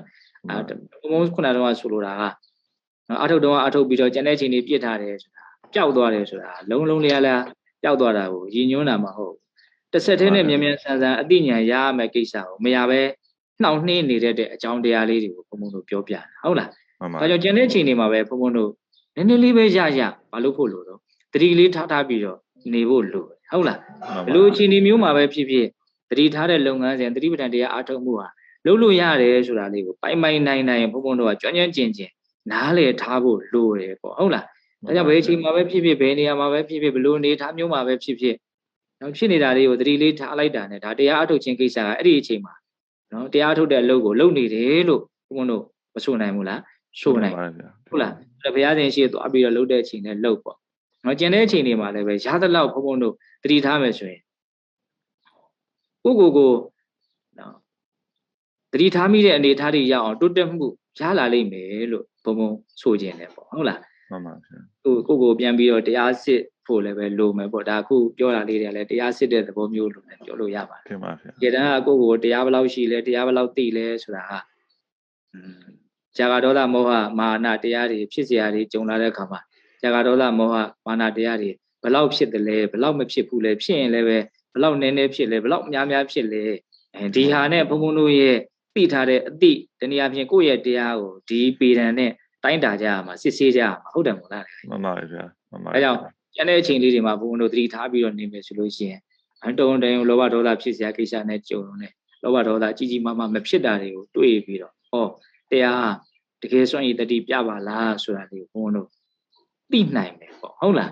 ဒါကဘုံဒီကနေ့ပြောဖို့စဉ်းစားထားတဲ့အကြောင်းအရာလေးတွေနော်အဲ့တော့ဘုံတခါကြီးဘယ်လောက်ကြာသွားပြီတော့ရပါဗျာမရှိပါဗျာရပါ45မိနစ်လောက်ရှိသွားပြီနော်မှန်ပါဗျာဘုံပြောနေတာလေးတွေလည်းပဲဒါအကုန်လုံးစိတ်ထဲမှာမှတ်ထားတာလေးတွေဒါဒီအကြောင်းအရာလေးတွေပြောမယ်ဆိုပြန်ပြီးတော့အနှစ်ချုပ်ကြည့်ကြနော်မှန်ပါဗျာဟုတ်စဟောတဲ့တရားလေးမို့အကောင်းမှုရှောင်ကောင်းမှုဆောင်ဖြူအောင်စိတ်ကိုထားဆိုတာပြောချင်တာဟုတ်လားအဲ့ဒီတွေကမှမကောင်းမှုရှောင်ဆိုတာလေးနဲ့ပတ်သက်ပြီးတော့ပြောတာဒကာကြီးတို့အဲ့ဒီဘက်ကလာပြီးလာွယ်ဒါမှမဟုတ်ဒီတနင်္ဂနွေတပတ်ကျော်ပဲဖြစ်ပေါ့နော်တရားလေးတွေခုလိုလေးတွေနော်နာယူခြင်းကြတဲ့လူတွေများလာတယ်ဆိုရင်ဘုံတို့လည်းပဲဟောဖို့လို့ဒီလိုလေးတသက်မှတ်ကလေးဇူးလေးနဲ့ဟောဖို့လို့ဘုံတို့လည်းစဉ်းစားပေးထားပါတယ်ဟုတ်လားတင်ပါဗျာဆောင်းရပေးတော့ပါဗျာကျောင်းတိုက်ဆိုင်လို့ပြောပြမယ်ဆိုရင်လည်းနောက်ကောင်းမှုရှောင်းကောင်းမှုဆောင်တို့ဖြူအောင်စိတ်ကိုထားတို့တွားကြတာပေါ့ဟုတ်လားဆက်မှန်ပါဗျာမှန်ပါဗျာဒီကနေ့ပြောတာကတော့အဲ့ဒီမကောင်းမှုရှောင်းမကောင်းမှုဆိုတာကာယကံဝစီကံမနောကံသုံးမျိုးရှိတယ်ဒီနေ့ဘာကိုအဓိကထားပြောတာတော့ဗျာမနောကံပေါ့နော်ဒီတက်မှာပူလောင်ပင်မအောင်နှိမ့်ဆက်တဲ့အရာဒါကြောင့်မြတ်စွာဘုရားကိုယ့်ရဲ့အကျိုးစီးပွားကိုအလိုရှိတယ်ဆိုရင်မကောင်းမှုကိုရှောင်ရမယ်တတိနဲ့မကောင်းမှုဝင်မလောင်ကာကွယ်ဆောင်ရှောင်မယ်ဘယ်နှမျိုးတောင်မြတ်စွာဘုရားဟောဒီမှာ၄မျိုးပါဗျာရာဂဒေါသမောဟမတမတဒီမှာဗျာအဲ့ဒီတရားတွေမဖြစ်အောင်ကြိုးစားရမယ်ဘာနဲ့ကြိုးစားရမှာလဲဘာနဲ့ကာကွယ်ဆောင်ရှောင်တတိနဲ့ပါဗျာတတိနဲ့နော်ဒါလေးကပြောတဲ့တရားတွေအနှစ်ချုပ်ပဲနော်မကောင်းမှုဆိုတာဘလို့စွန့်ရည်တတိရှိလဲဆိုတာကိုပြောတယ်ဘလို့ရှောင်မလဲဆိုတာကိုဘုန်းတို့ပြောပါတယ်ဟုတ်လားဒါကြောင့်စွန့်အားရှိသမျှတတိတရားလက်ကင်ထားအမှားတရားလက်ကင်ထားပြီးတော့မကောင်းမှုကိုရှောင်နိုင်ကြတယ်မ ကောင်းမှုကိုရှောင်နိုင်ရင်ရှောင်နိုင်တယ်လို့မကောင်းမှုကြောင့်ဖြစ်လာမဲ့ပူလောင်မှုပင်ပန်းမှုတော့ဆင်းရဲမှုတွေလည်းပဲဘာဖြစ်သွားမှာလဲတခါညော့နေသွားမယ်တတ်တာဟုတ်လားအဲကြောင့်ကိုချမ်းသာအောင်လုပ်တာပဲတကယ်ကတော့လေနော်တရားအထုတ်တယ်တရားသိဉာဏ်ရှိတယ်လောဘဒေါသမောဟကိုတန်တန်မဖြစ်အောင်ကြိုးစားတယ်ဆိုတာတကယ်တမ်းကဘာတော့ကိုချမ်းသာအောင်လုပ်တာကိုတတ်တာအောင်နေတာပဲဘယ်သူမှကိုလာပြီးတော့ချမ်းသာအောင်အေးချမ်းအောင်တတ်တာအောင်အစားထိုးပြီးတော့နေပြီးလို့ရတာမဟုတ်ဘူးကိုစိတ်ကိုလည်းဘယ်သူမှလာပြင်ပေးလို့ရတာမဟုတ်ဘူးကိုကလည်းဘယ်သူစိတ်ကိုမှသွားပြီးတော့ပြင်လို့ရတာမဟုတ်ဘူးကိုပဲကိုလောက်ကြတာအသီးပေါ့ဟုတ်လားဉာဏ်လေးဥရှိပြီးတော့ကိုပဲကိုလောက်ကြတာကိုလို့ကိုသိပြီဆိုရင်ကိုချမ်းသာတာပဲဒါကိုပဲဘုန်းတို့တရားကုံတော်ထဲမှာပစ္စတံဝိရိတဘောဝိညုဟိလို့ပြောတာပဲမဟုတ်လားမှန်ပါတယ်ဗျာဉာဏ်ရှိတဲ့လူတွေမှာအသီးသိနိုင်တယ်ဆိုတာအဲ့ဒါကိုပြောဟုတ်လားသူများကိုလည်းကိုသိအောင်ငြိမ်းအောင်လုပ်ပေးလို့မရတယ်လို့ကိုလည်းသူများသိအောင်ငြိမ်းအောင်ဒါလိုက်ကြီးလုပ်ပေးလို့ရတာလို့ဟုတ်ဘုန်းတို့အတတ်နိုင်ဆုံးလုပ်ပေးနိုင်တာကမြတ်စွာဘုရားရဲ့တော့အဆုံးအမနဲ့အညီနီလန်းပေးတာလွယ်လို့တခြားဘာမှလုပ်ပေးလို့မရဘူးเนาะအဲ့ဒါမကောင်းမှုရှောင်အနေငယ်ပြောခဲ့ပြီအဲ့ဒါဒီကနေ့ကောင်းမှုဆောင်ဆိုတာလေးကိုဘုန်းတို့စဉ်းစားဆင်ခြင်ရဖြင့်နာယူကြည်ညိုကြည့်ကြရအောင်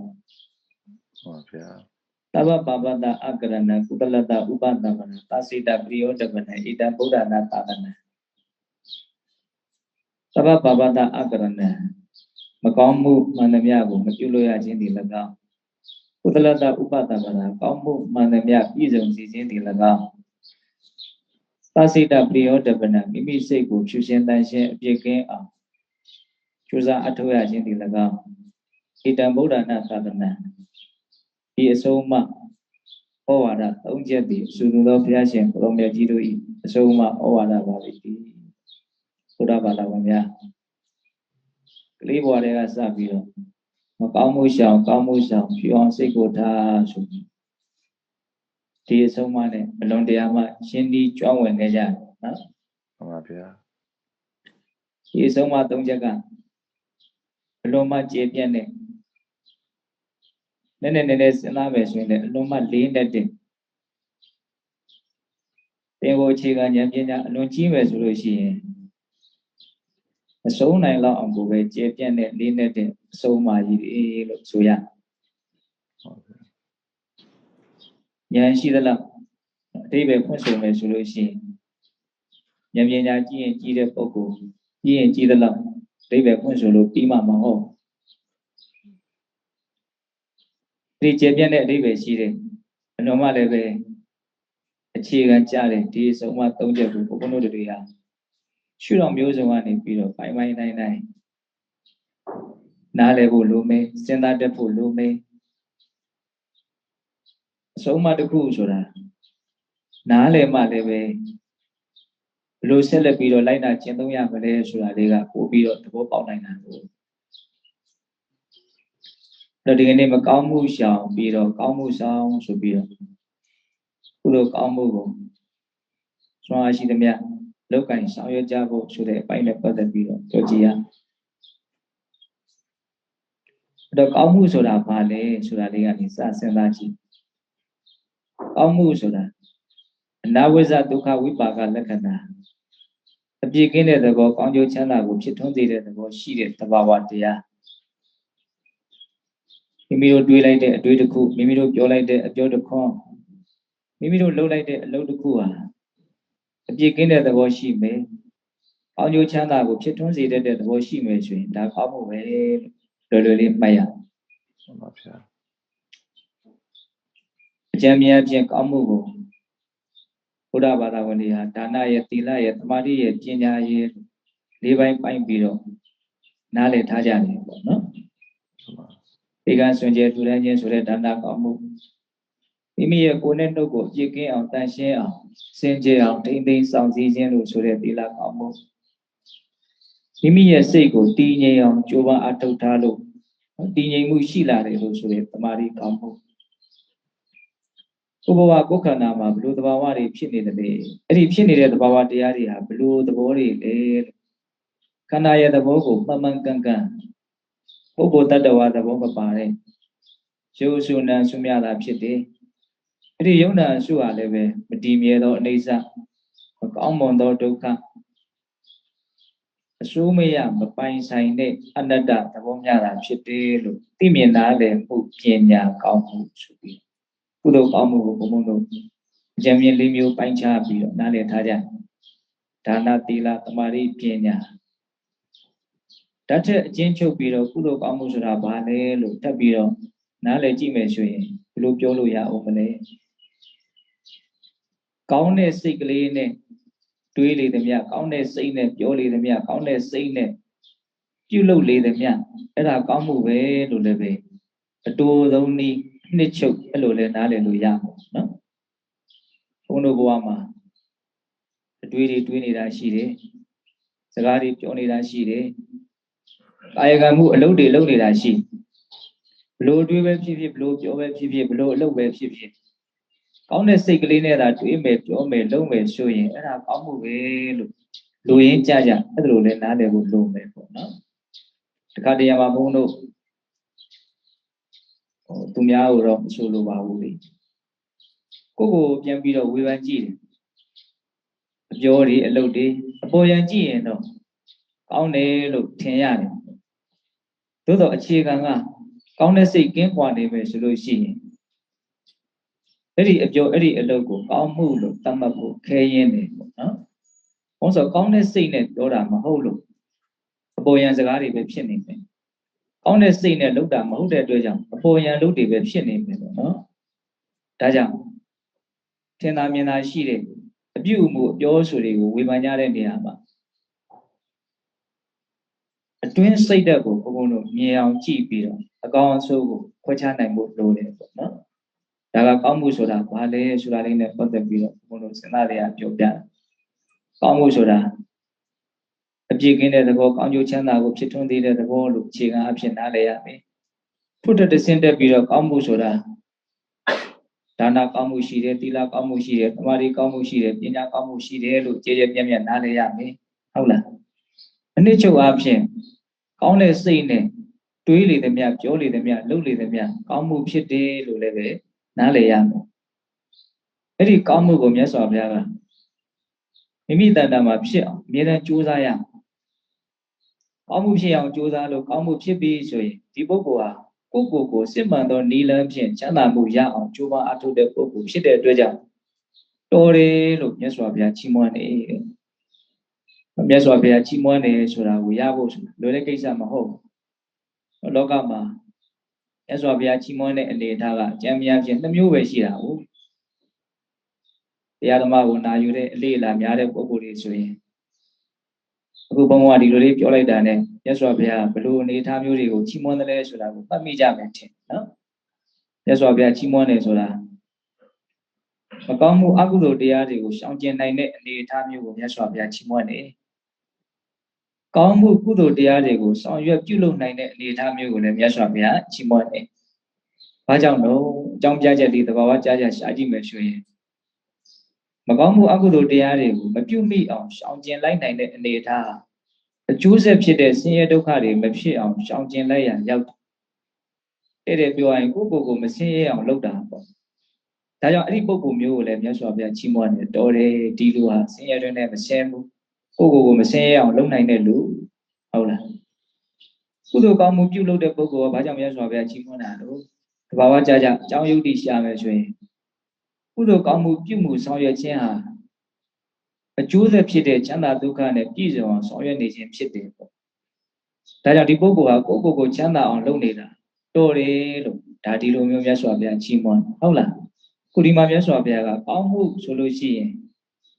မိမိတန်တမှာပြည့်စုံအောင်ကြိုးစားဆောင်ရွက်ရမယ်လို့လူရင်းကြကြဆုံးမပေးတယ်ပေါ့။ဒါဘုံမတို့ကကောင်းမှုကိုမြတ်နိုးလို့ကောင်းမှုကိုကိုယ်တန်တမှာတည်အောင်ကြိုးစားကြတော့မယ်ဆိုလို့ရှိရင်ကောင်းမှုဆိုတာဘာကိုပြောတာလဲဆိုတဲ့အခြေခံကိုလည်းပဲနားလည်ဖို့လိုမယ်ဒါကြောင့်စောစောကကောင်းမှုဆိုတာဘလို့သဘောတဘာဝတွေကိုပြောတာတော့ဆိုတာလေးကိုနှစ်ချုပ်ပြောခဲ့တာနော်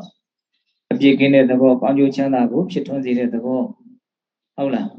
ဒါနအမှုသီလအမှုသမာဓိအမှုပညာအမှုထို့တဲ့အနှစ်ချုပ်ပြောရလို့ရှိရင်ကောင်းမြတ်တဲ့စိတ်နဲ့တွေးသောပြောသောလုပ်သောအမှုတွေဟာပါတော့ကောင်းမှုဒီလိုနားလည်ရတဆင့်တက်ပြီးတော့မြတ်စွာဘုရားလိုတော်ကြကောင်းမှုဆိုတာဘာကိုပြောတာလဲဆိုတာလေးကိုအစစ်မြင့်မြင့်လေးဘုံဘုံတို့ ဆက်လက်ပြီးတော့ဒေသနာတော်တွေနဲ့နော်အညီနားလည်ကြည့်ရဟုတ်လားဒါဘုန်းဘုန်းတို့သတိပဋ္ဌာန်တန်ရုပ်ပါဠိတော်ထဲမှာအဲ့ဆိုဗျာဟောထားတဲ့ဒေသနာတော်လေးတစ်ခုရှိတယ်ယဟန်တို့တဲ့ကောင်းမှုလို့ကောင်းကောင်းမွန်မွန်ပြောဆိုခြင်းနဲ့ဆိုလို့ရှိရင်သတိပဋ္ဌာန်တရား၄ပါးကိုကောင်းမှုလို့ပြောလိုက်ပါသတိပဋ္ဌာန်တရား၄ပါးသည်တတ်ကုသိုလ်ကောင်းမှုရဲ့အစုအပုံဖြစ်တယ်တဲ့ဘလောက်အားပါတဲ့စကားတော်ပဲဟုတ်လားကောင်းမှုလို့ကောင်းကောင်းမွန်မွန်ပြောခြင်းနဲ့ဆိုလို့ရှိရင်ဘာကိုပြောရမှာလဲတော့သတိပဋ္ဌာန်တရား၄ပါးကိုပြောရမယ်တဲ့သတိပဋ္ဌာန်တရား၄ပါးကိုကောင်းမှုလို့ပြောလိုက်ဘာကြောင့်လို့ဆိုတော့အဲ့ဒီသတိပဋ္ဌာန်တရား၄ပါးဟာတခြားအညစ်အကြေးအနှောက်အယှက်ဘာမှမရောရှက်တဲ့တက်ကုသိုလ်ကောင်းမှုရဲ့အစုအပုံဖြစ်တယ်လို့ဟောဟုတ်လားဒါကြောင့်သတိပဋ္ဌာန်တရားကိုဘုန်းဘုန်းတို့တွေဟာအမြင့်မြတ်ဆုံးကုသိုလ်ကောင်းမှုဖြစ်တယ်ဆိုတဲ့အတိနဲ့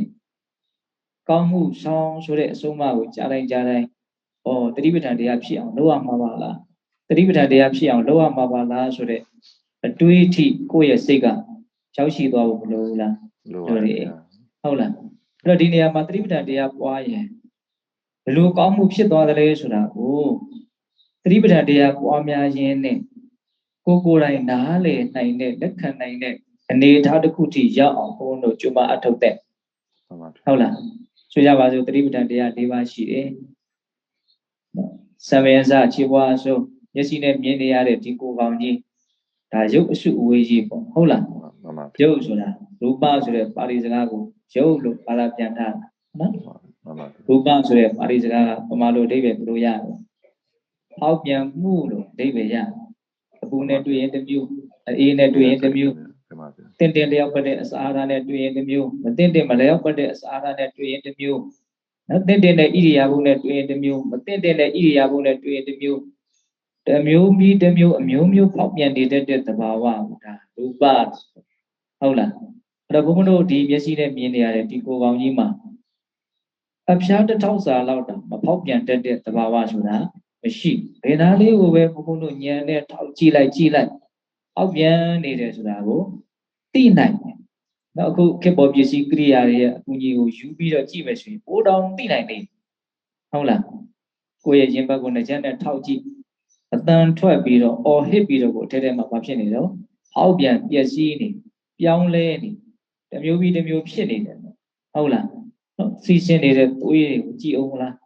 ဟုတ်လားဘယ်လိုတွေဖောက်ပြန်ပြောင်းလဲနေတယ်လဲဆိုတာကိုမသိနိုင်ဘူးလားသိနိုင်အဲ့ဒီဖောက်ပြန်ပျက်စီးမှုရုပ်အစုအဝေးကြီးရဲ့ပုံမှာဒါဟာပုဂ္ဂိုလ်တ attva မဟုတ်ဘူးဒါဟာဖောက်ပြန်ပျက်စီးပြောင်းလဲနေတဲ့ရုပ်အစုအဝေးကြီးမျှတာဖြစ်တယ်လို့သိနေအဲ့ဒါကိုကာယ ानु ပတ္တနာသတိပဋ္ဌာန်ခေါ်ဟုတ်လားဒါကိုမြတ်စွာဘုရားအနိချုပ်ဘလို့ဟောတော့ကာယေကာယ ानु ပတ္တိဝိဟရတိအာတာပိတမ္ပဇာနောတတိမာဝိရေယတတိမာနော်တတိရှိသည်ဖြစ်၍အာတာပိလုံလဝိရိယရှိသည်ဖြစ်၍တမ္ပဇာနောအသိဉာဏ်ပညာရှိသည်ဖြစ်၍ကာယေအမြဲစင်းရဲ့အစိုးမရမလှပသောယုတ်ကာယအပေါင်း၌ကာယ ानु ပတ္တိမမြဲစင်းရဲ့အစိုးမရမလှပသောယုတ်ကာယအပေါင်းများဟူ၍ရှုမြင်သည်ဖြစ်၍ကာယ ानु ပတ္တနာသတိပဋ္ဌာန်ဆိုတာ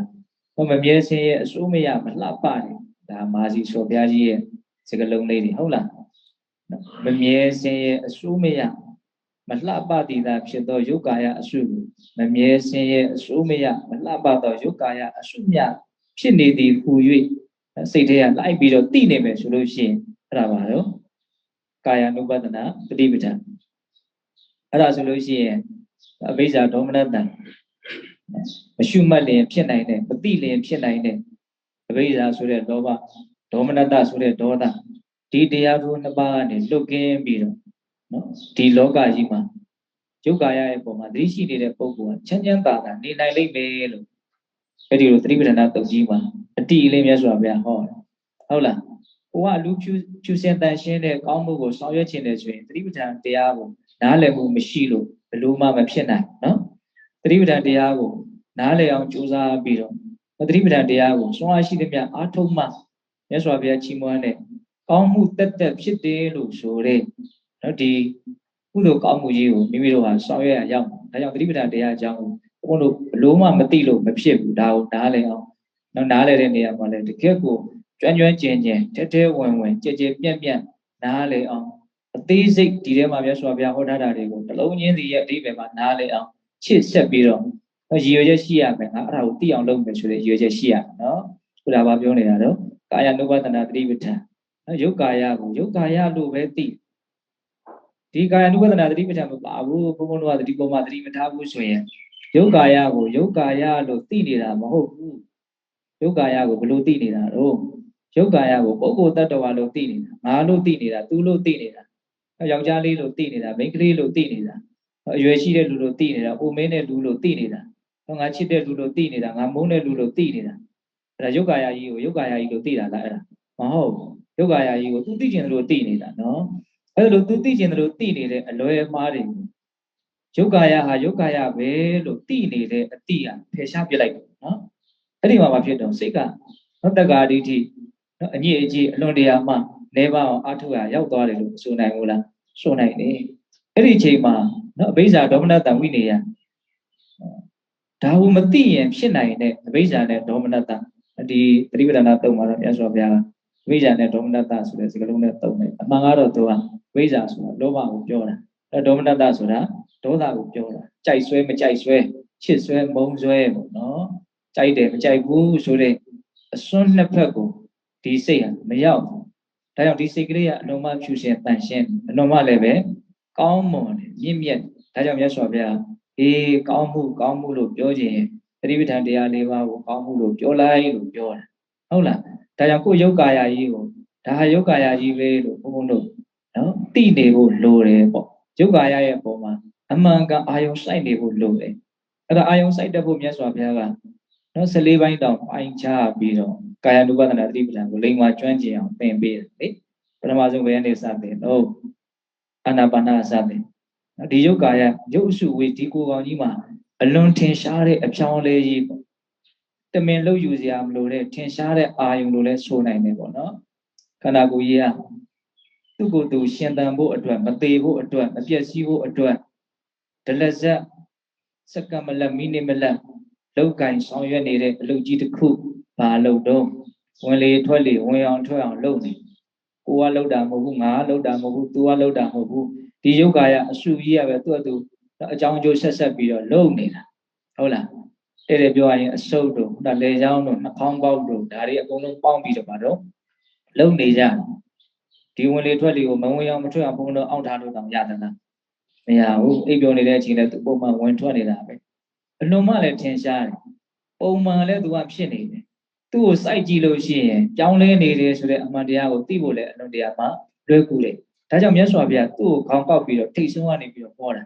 နော်ဒါကြောင့်အာနာပါနကိုဘုန်းတို့အလွန်စိတ်ဝင်စားတဲ့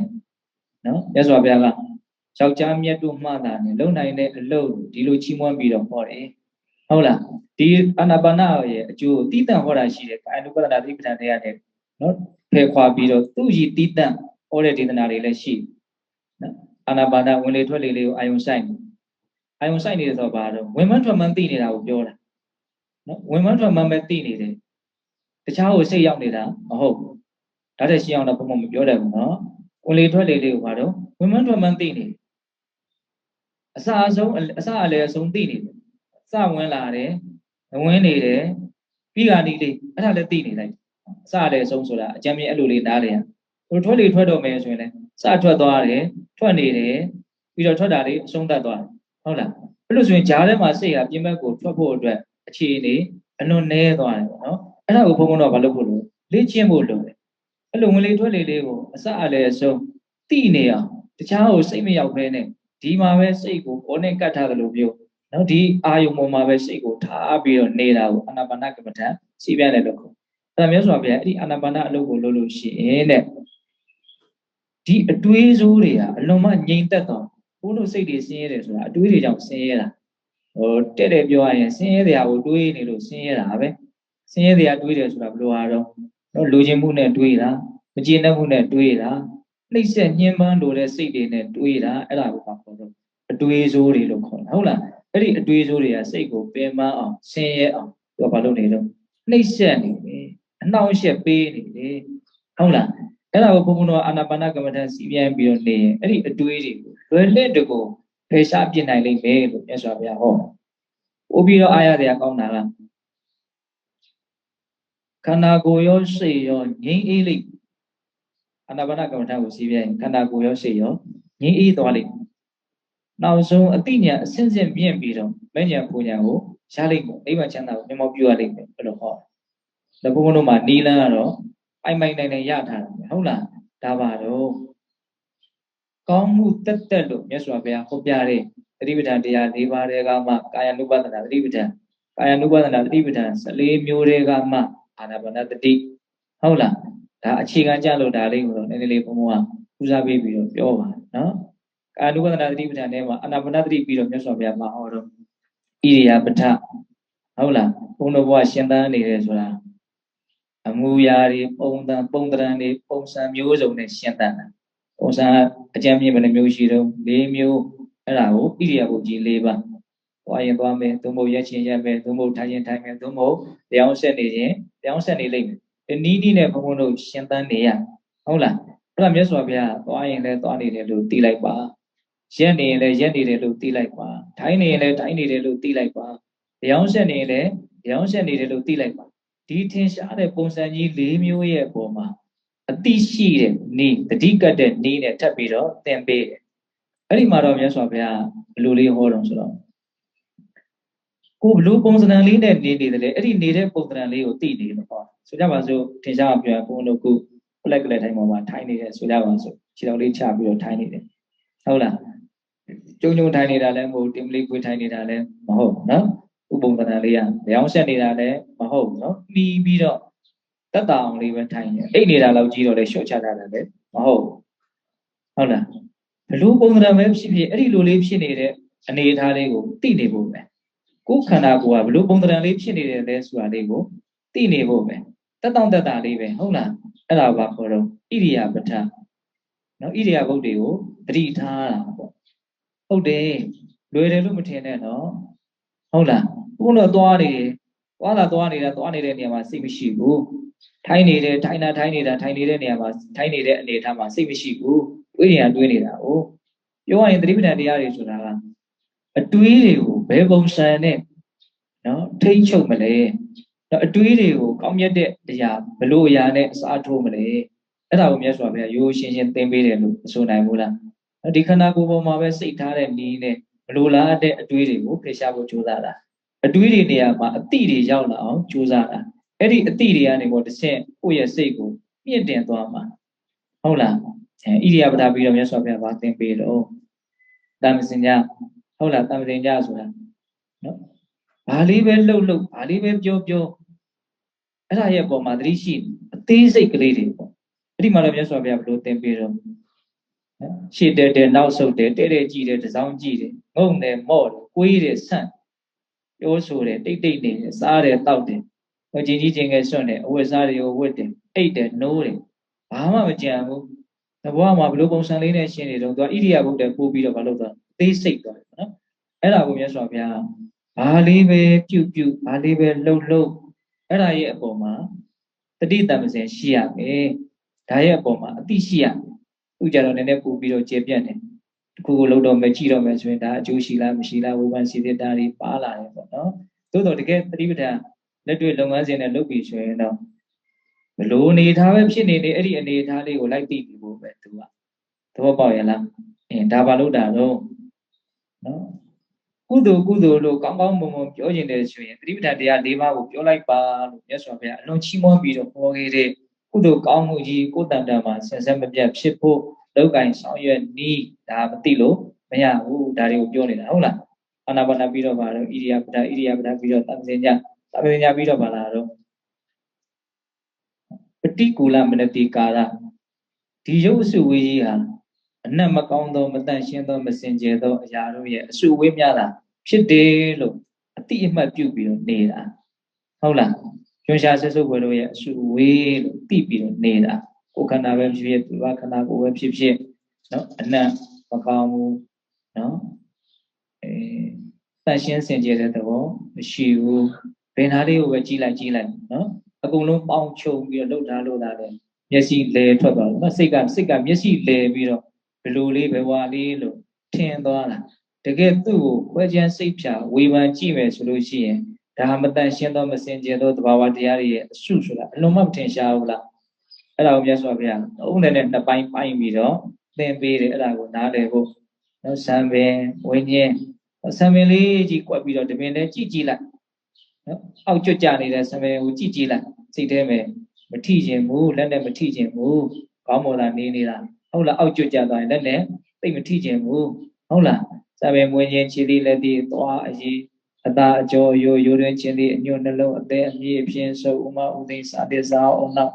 တိကြီးတလိပ်ပြီးသွေးချွေးရှိခဲ့မျက်ရည်စီစီတွေနှက်စေခြင်းကဟုတ်လားအဆိုင်ရခဲလွန်ခဲ့တဲ့ပထဝီဓာတ်လွန်ခဲ့တဲ့ကုဋ္ဌာတ20နော်အရေဓာတ်အဘောဓာတ်လွန်ခဲ့တဲ့ကုဋ္ဌာတ12မျိုးအဲ့ဒီအရေတွေအဖက်တွေသူ့နေရာနဲ့သူမျှတအောင်ပေါင်းဆက်ပြီးတော့တိဆောက်ထားတဲ့ရုပ်ကာယအစုဟုတ်လားအဲ့ဒါကိုမြတ်စွာဘုရားဘယ်လိုသင်ပေးတော့နော်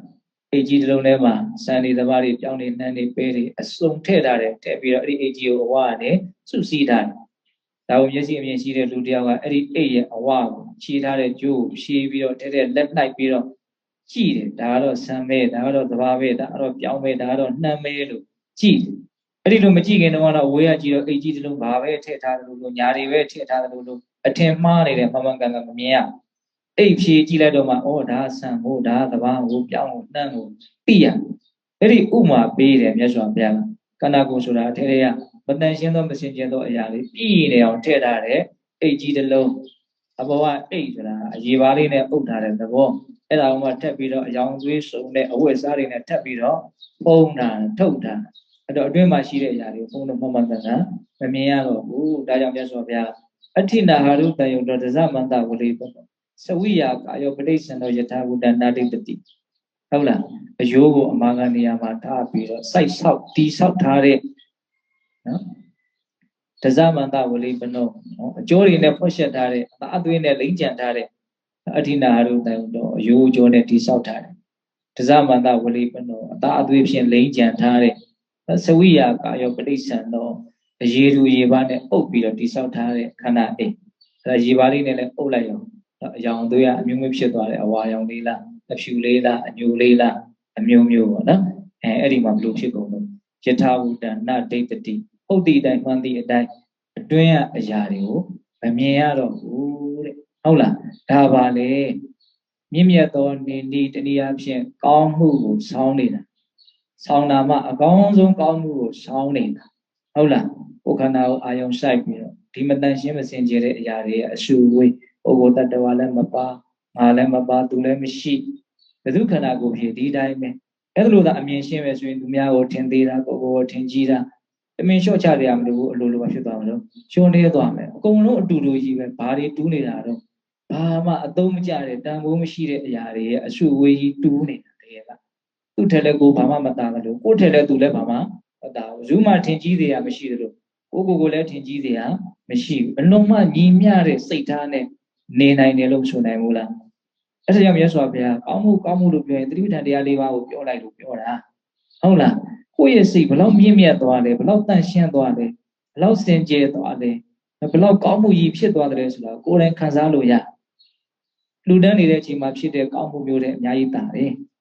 စဉ်းစားကြည့်ဟုတ်လားအလွန်မှတန့်ရှင်းတဲ့ဒါကြောင့်မြတ်စွာဘုရားကောင်းမှုတက်တခြားမှမရောဘူးလို့အဲ့လိုပြောတာ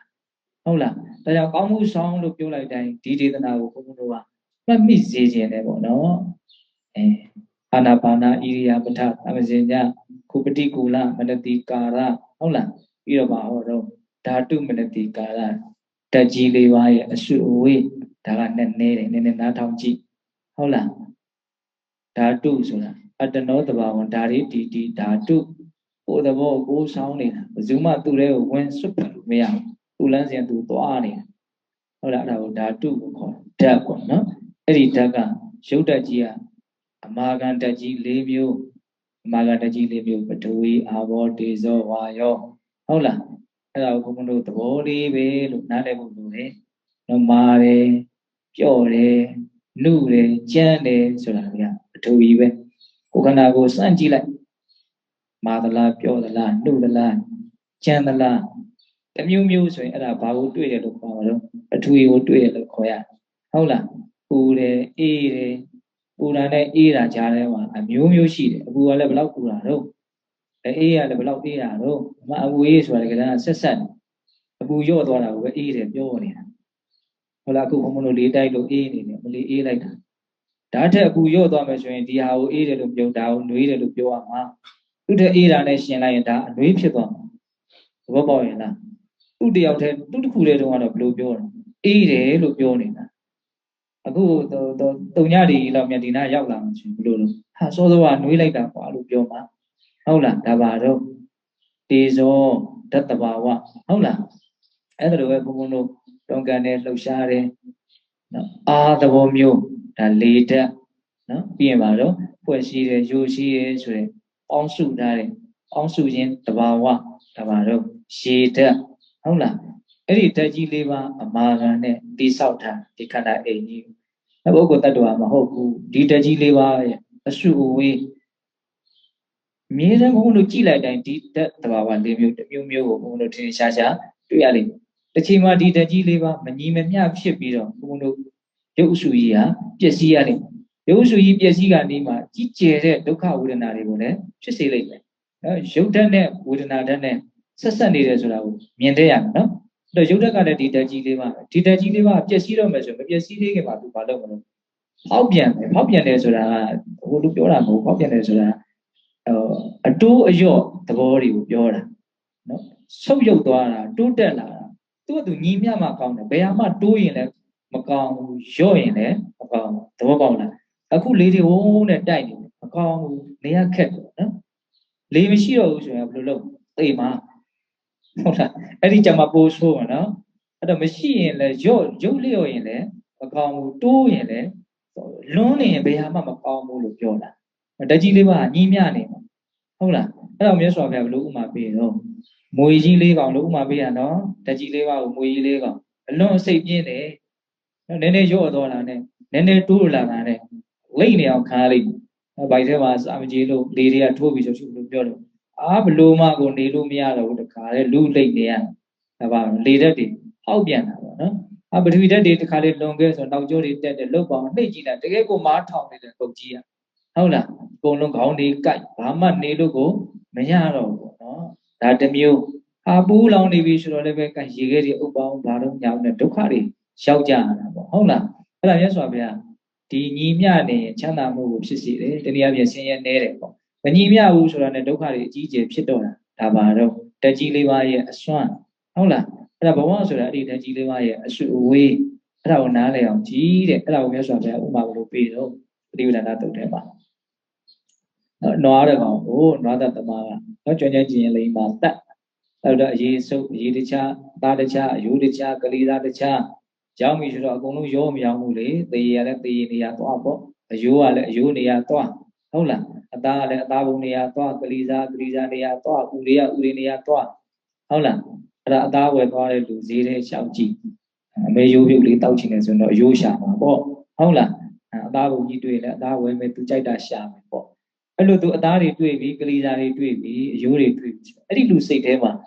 ဒါကြီးကနမကြီးပဲဒါကြီးကတထီကြီးပဲဆိုတဲ့အမြင်ရှိသေးသလားမရှိတော့နွားဒီကိုစိတ်မရောက်တော့ဘူးဘာပဲရောက်အသားပဲစိတ်ရောက်ဒါတွေအရွတ်တွေများလိုက်တာနွားမမြင်ရတော့ဘူးဟုတ်လားအရွတ်ပဲမြင်ရနော်အရွတ်တွေဖယ်ပေးပါဦးဒါပါလေကွဲပြားသွားတာသူ့စိတ်ထဲမှာနွားဆိုတဲ့အမြင်မရှိဘူးအဲ့ဒါလိုမျိုးမြတ်စွာဘုရားဥပမာပေးတာကိုကြည့်တယ်ဓာတ်ကြီးလေးပါပဲတိတန့်တွေ့အောင်ကြည့်ပုဂ္ဂိုလ်တ attva ဆိုတဲ့အမြင်ပြောက်အောင်ကြည့်ဟုတ်လားနွားဆိုတဲ့အမြင်ပြောက်အောင်ကြည့်အသားဆိုတဲ့အမြင်ရောက်အောင်ကြည့်ဒါဥမာပြောတာနော်အသားသွားပါတယ်သူကသူဒီအသားဘုံကြီးကနနီကြီးတတ်ထားတာပဲဖြစ်ဖြစ်နည်းနည်းကြီးတတ်ထားအဲ့ဒါသူစိတ်ဝင်စားဟုတ်လားနွားအပိန်လားအဝါလားလဲစိတ်ဝင်စားဘူးသူစိတ်ဝင်စားတာပါနော်အသားပဲဟုတ်တယ်မဟုတ်လားအဲ့လိုပဲဘုန်းဘုန်းတို့ခန္ဓာကိုယ်ကြီးကိုဘုန်းဘုန်းတို့ကဓာတ်ကြီးလေးပါးကိုတိတန့်ကွက်ပြီးတော့မြင်အောင်ကြိုးစားရမှာပေါ့နော်ဒါပါတော့ကောင်းမှုဆောင်ဆိုတဲ့အပိုင်းလေးကိုကြည်ကြည်ပြန့်ပြန့်ဝေဖန်ကြည့်တာပေါ့ဟုတ်လားဒီလိုလုပ်နေလို့ရှိရင်ဒီလိုစဉ်းစားဆင်ခြင်နေလို့ရှိရင်ကောင်းမှုဖြစ်တယ်ကောင်းမှုမှဘာကောင်းမှုလဲနော်အကောင်းမွန်ဆုံးကောင်းမှုဖြစ်နေတယ်လို့ဆိုနိုင်မို့လားဆိုနိုင်တယ်နော်ကာနုဝဒနာသတိပဋ္ဌာန်၅မျိုးရှိတာနော် အဲ့ဒါပြီးတော့မြတ်စွာဘုရားနဝတိပတိကာယပပခန္ဓာကိုယ်ပျက်စီးပြီးတဲ့နောက်မှာကျဉ်းကျဉ်းထန်ထန်ဖောက်ပြန်ပြောင်းလဲတဲ့အခြေအနေကိုမျိုးဟုတ်လားနောက်ဆုံးရိုးလေးရနေအမှုန့်ဖြစ်သွားအဲ့ဒီအခြေအနေကနောက်ဆုံးပေါ့သိပြီးကလာတော့ဒီတိုင်းပြစ်တာပဲဆိုလို့ရှိရင်သူကရောင်းလာမယ်ပေါ့နော်ပြီးရင်အယောင်လေးပြောင်းမယ်ပေါ့ဟုတ်လားပြီးရင်အကုန်လုံးတဲတဲရတွေအရေးပြောပြီးတော့ပေါက်ထွက်ကုန်မယ်ပေါ့နော်နောက်ဆုံးအယိုးကြံမယ်ပေါ့ဟုတ်လားအဲ့ဒီအယိုးကနောက်ဆုံးအမျိုးမျိုးဆွေးမြေ့ပြီးတော့ဒါဒီရုပ်ခန္ဓာရဲ့ရှစ်ဆက်ရမယ်အနာကလမ်းစဉ်ဘုန်းတော်အဲ့ဒါကိုထင်ထင်ရှားရှားမမြင်ဘူးသူ့တဘာဝဘာလို့လဲဆိုတော့အလောင်းနေအများဆုံးဖြစ်မီးရှို့ပြလိုက်ကြတာဟုတ်ဒီနေ့မေတော်ကြီးတောင်မှမီးရှို့တော့အယိုးကလေးတစ်ခဲခြံထားပါအောင်နောက်ကူလေးပါလေးတည်ရင်လောက်အောင်အဲ့ဒါကြည်ရင်လည်းလုံးဝပျောက်သွားတယ်နော်ရှားဘယ်မှာမှရှားလို့မရတော့ဘူးမီးမရှို့သေးခင်တော့ငါအမေခေါင်းထဲမှာကြည်သန်းအိပ်ပျော်နေတဲ့အတိုင်းပဲကြည်ရတယ်ဟုတ်လားအခုအဲ့လိုမျိုးတော့ဘုန်းဘုန်းတို့မြင်ရင်လို့မမြင်ရတော့ဘယ်တော့မှမတွေ့ရတော့ဘူးလက်စလက်နာလေးတော့မကြံတော့ဘူးဒါအယိုးလေးကိုနည်းနည်းလေးကြံအောင်ရှို့ထားလုံးဝပြပြအောင်ရှို့လိုက်မှဆိုရင်ဒီချိန်မှာဘာမှကိုရှာလို့မရတော့ဘူးဟုတ်လားဒါယုတ်ကာယရဲ့နော်အနာဂတ်မှာနော်တွေ့ရကြုံရမယ်အခြေအနေမှန်ပဲဟုတ်တယ်မဟုတ်လားအဲ့ဒါတွေဟာတရားပဲမှန်ကန်မှုနော်တရားဆိုတာမှန်တာကိုပြောတာနော်ဘယ်သူညင်းနိုင်တော့ဒီယုတ်ခန္ဓာရဲ့နော်ဖြစ်စဉ်ဟာဒီတိုင်းပဲဆိုတာဘယ်သူညင်းနိုင်တော့ဘယ်မှမညင်းနိုင်ဘူးအဲ့ဒီမှန်တာကိုသိတာကိုဘာခေါ်တာတော့တရားသိတယ်ခေါ်တာပဲလေဟုတ်တယ်မဟုတ်လားကာယ ानु ဝဒနာဘယ်နှမျိုးတော့14မျိုးနော်ကာယ ानु ဝဒနာပြီးတော့ပါတော့ဝေဒနာ ानु ဝဒနာခံစားမှုတွေကိုသတိထားတယ်နောက်ပြီးတော့စိတ်ဓာ ानु ဝဒနာစိတ်တွေကိုသတိထားတယ်ဓမ္မ ानु ဝဒနာမြင်တာကြားတာနားယူတာစားတော့တာတွေ့ထိတာတွေ့ကြံတာဟုတ်လားခန္ဓာရဲ့ဒီအသေးစိတ်အကြောင်းအကျိုးဆက်ဆက်ဖြစ်ပေါ်ပြောင်းလဲနေတဲ့သဘာဝတရားတွေကိုပို့ပြီးတော့ကြည်ကြဲကြဲကြဲကြဲပြန့်ပြန့်နုနုညံ့ညံ့သိသိမွေ့မွေ့သိအောင်ကြိုးစားဒါအကြံဉာဏ်လေးဘုံဘုံပြောပြတာဟုတ်လားတွတ်တာပါတော့သတိပဋ္ဌာန်တရား၄ပါးကာနုဝဒနာသတိပဋ္ဌာန်ကိုအရင်ကျွမ်းကျင်တဲ့တယ်နော်ကာနုဝဒနာကျွမ်းကျင်သွားလို့ရှိရင်ဟိုဘက်ကစိတ်ဓာတ်နုပါစိတ်ရဲ့အကြောင်းတွေဝေဒနာရဲ့အကြောင်းတွေစိတ်ရဲ့အကြောင်းတွေအလိုလိုထင်ရှားလာမှာဟုတ်လားကာယ ानु ဝဒနာသတိပဋ္ဌာန်ထဲမှာတကယ်ဘုံဘုံတို့လက်စုပ်လိုက်ကအမြင်မပြတ်ဒါလေးကိုပင်တိုင်းကမ္မထန်တရားလေးတစ်ခုအနေနဲ့နော်ကိုယ်တန်တန်မှာမြဲမပြတ်ဖြစ်စေတဲ့သဘာဝတရားကမ္မထန်တရားဘာဖြစ်မဲ့တင်တော့အာနာပါနဟုတ်လားဒီဝင်လေထွက်လေလေးကိုအာယုံစိုက်တဲ့အလေးအကျင့်လေးကိုဘယ်လိုဣရိယာပုမျိုးလေးပဲနေလုံနိုင်အောင်ကြိုးစားနော်ဒါပါလို့တာတော့ကောင်းမှုဆောင်ဆိုတဲ့အဆုံးအမကိုဘုံဘုံတို့တိုင်းနာကျင့်သုံးတာဟုတ်လားအဲ့ဒါမြတ်စွာဘုရားကကောင်းမှုကိုဆောင်ရွက်ခြင်းအောင်ဘယ်လိုမျိုးများပြောပြပြီးတော့တိုက်တွန်းတာတော့ဘုံဘုံတို့သင်္ကုတ္တပါဠိတော်တတ္တကနိပတ်ထဲမှာမေတ္တာသုတ်တံဆိုတာရှိတယ်နော်မဟာဘိက္ခွေပုံညာဘာဟိတယဟန်တို့ကောင်းမှုကိုကြောက်ကြနဲ့ဒုက္ခတေတံအဓိဝဆနံယတိတံပုံညာနိကောင်းမှုဆိုတာချမ်းသာဒုက္ခရဲ့နာမည်ဖြစ်တယ်လို့လူရင်းဘုံဘုံတို့တတ္တဝါတွေလူလားတောင်းတတဲ့အရာကိုပြပြီးတော့မြတ်စွာဘုရားတိုက်တွန်းတာသတိထားမိလားတတ္တဝါတွေတောင်းတတဲ့လူရင်းအရာကဘာလဲချမ်းသာမှုပဲလေဟုတ်တယ်မို့လားချမ်းသာကိုနှမျိုးခွဲမယ်ကိုချမ်းသာစိတ်ချမ်းသာဟုတ်လားကိုမချမ်းသာရင်စိတ်ကလည်းတခါလေးမချမ်းသာနိုင်ဘူးစိတ်မချမ်းသာရင်လည်းကိုယ်ကလည်းပဲမချမ်းသာနိုင်ဘူးစိတ်ဖောက်ပြန်ရင်ရုပ်ပါဖြစ်သွားတာတော့ဒုက္ခရောက်နော်ဒီကိုချမ်းသာမှုစိတ်ချမ်းသာမှုဟာအကြီးအကျယ်ပဲဖြစ်နေတော့ဆက်ဆက်နေတယ်အဲ့ဒီချမ်းသာမှုတွေကိုဘုန်းဘုန်းတို့တွေကလိုလားကြတယ်တောင်းတကြတယ်သူ့ရဲ့ရှင်နာမှာဆင်းရဲဒုက္ခကိုမလိုချင်ဘူးဆိုတာကအခြေခံပါပြီးသားနော်ဒါမြတ်စွာဘုရားဒီမှာကောင်းမှုကိုပြုကျင့်စိတ်ပေါက်အောင်ဘယ်လိုတိုက်တွန်းတာတော့ကောင်းမှုဆိုတာချမ်းသာဒုက္ခရဲ့နာမည်လို့လူရင်းပြောတာဟုတ်လားချမ်းသာခြင်းဘာလို့ရမှာလဲကောင်းမှုဖြစ်အောင်လုပ်အောင်ဒါနရှိတယ်သီလရှိတယ်သမာဓိရှိတယ်ပညာရှိတယ်ဟုတ်လားအခုပြောနေတဲ့တက်တက်ကောင်းမှုလို့မြတ်စွာဘုရားချီးမွမ်းဟောထားတဲ့တတိပဋ္ဌာန်ဘာဝနာပွားများအထောက်မှုတွေရှိဒါတွေကိုဘုန်းဘုန်းတို့တွေဘာလို့ကြမလို့ကြိုးစားကြရအဲ့လိုကြိုးစားအထောက်တဲ့နေရာမှာဘုန်းဘုန်းတို့စိတ်အလိုလိုက်လို့ရတော့အောင်မြင်မှုပေါင်းမြောက်မှုရနိုင်မှာမဟုတ်ဒါကဒီကုန်းချုပ်လေးပြောရတော့နော်ကောင်းမှုကိုဆောင်ရွက်တဲ့နေရာမှာမကောင်းမှုကိုရှောင်ကျဉ်မှုကြိုးစားတဲ့နေရာမှာစိတ်အလိုလိုက်ရင်ကတော့မရနိုင်ဘူးဘာဖြစ်လို့တော့စိတ်ရဲ့သဘာဝကမကောင်းတာဆိုရင်ကြိုက်ကောင်းတာဆိုရင်မကြိုက်အဲ့ဒီသဘာဝကြီးအခြေခံရှိနေတယ်ဆိုတော့ဘုန်းဘုန်းတို့ဘာလို့ဖြစ်လို့တော့ မြင်ရမယ်ဒါကြောင့်မြတ်စွာဘုရားကဗိဒ္ဓရိထကလျာဏိပါပံစိတ်တံနိဝါရေဒန္တံဟိကရောတောပုံညပပတမေရမတိမနောလို့ခေါ်တာဒီလိုဂါထာလေးမျိုးကိုထုတ်တဲ့အာကောင်ဆောင်းထားနော်ဗိဒ္ဓရိထကလျာဏိပါပံစိတ်တံနိဝါရေဒန္တံဟိကရောတောပုံညပပတမေရမတိမနောဟုတ်လားဗိဒ္ဓရိထကလျာဏိကောင်းမှုလျင်မြန်ဆိုးဆိုကြိုးစားအထောက်ရည်တော့ကောင်းတာလုပ်မယ်ဆိုရင်မြန်လုပ်တယ်ဘာဖြစ်လို့လဲဒန္တံဟိကရောတောပုံ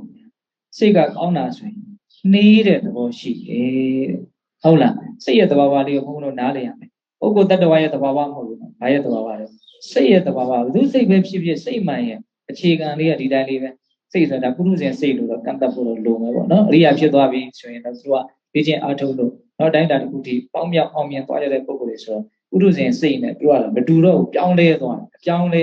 ဲပြန်ပြီးတော့ရှော့ကျသွားနိုင်တဲ့အပြောင်းလဲမျိုးမဟုတ်ဘူးအာမခံရှိတဲ့အာမခံချက်ရှိတဲ့အပြောင်းလဲကိုသူတို့ကရသွားတယ်ဒါကြောင့်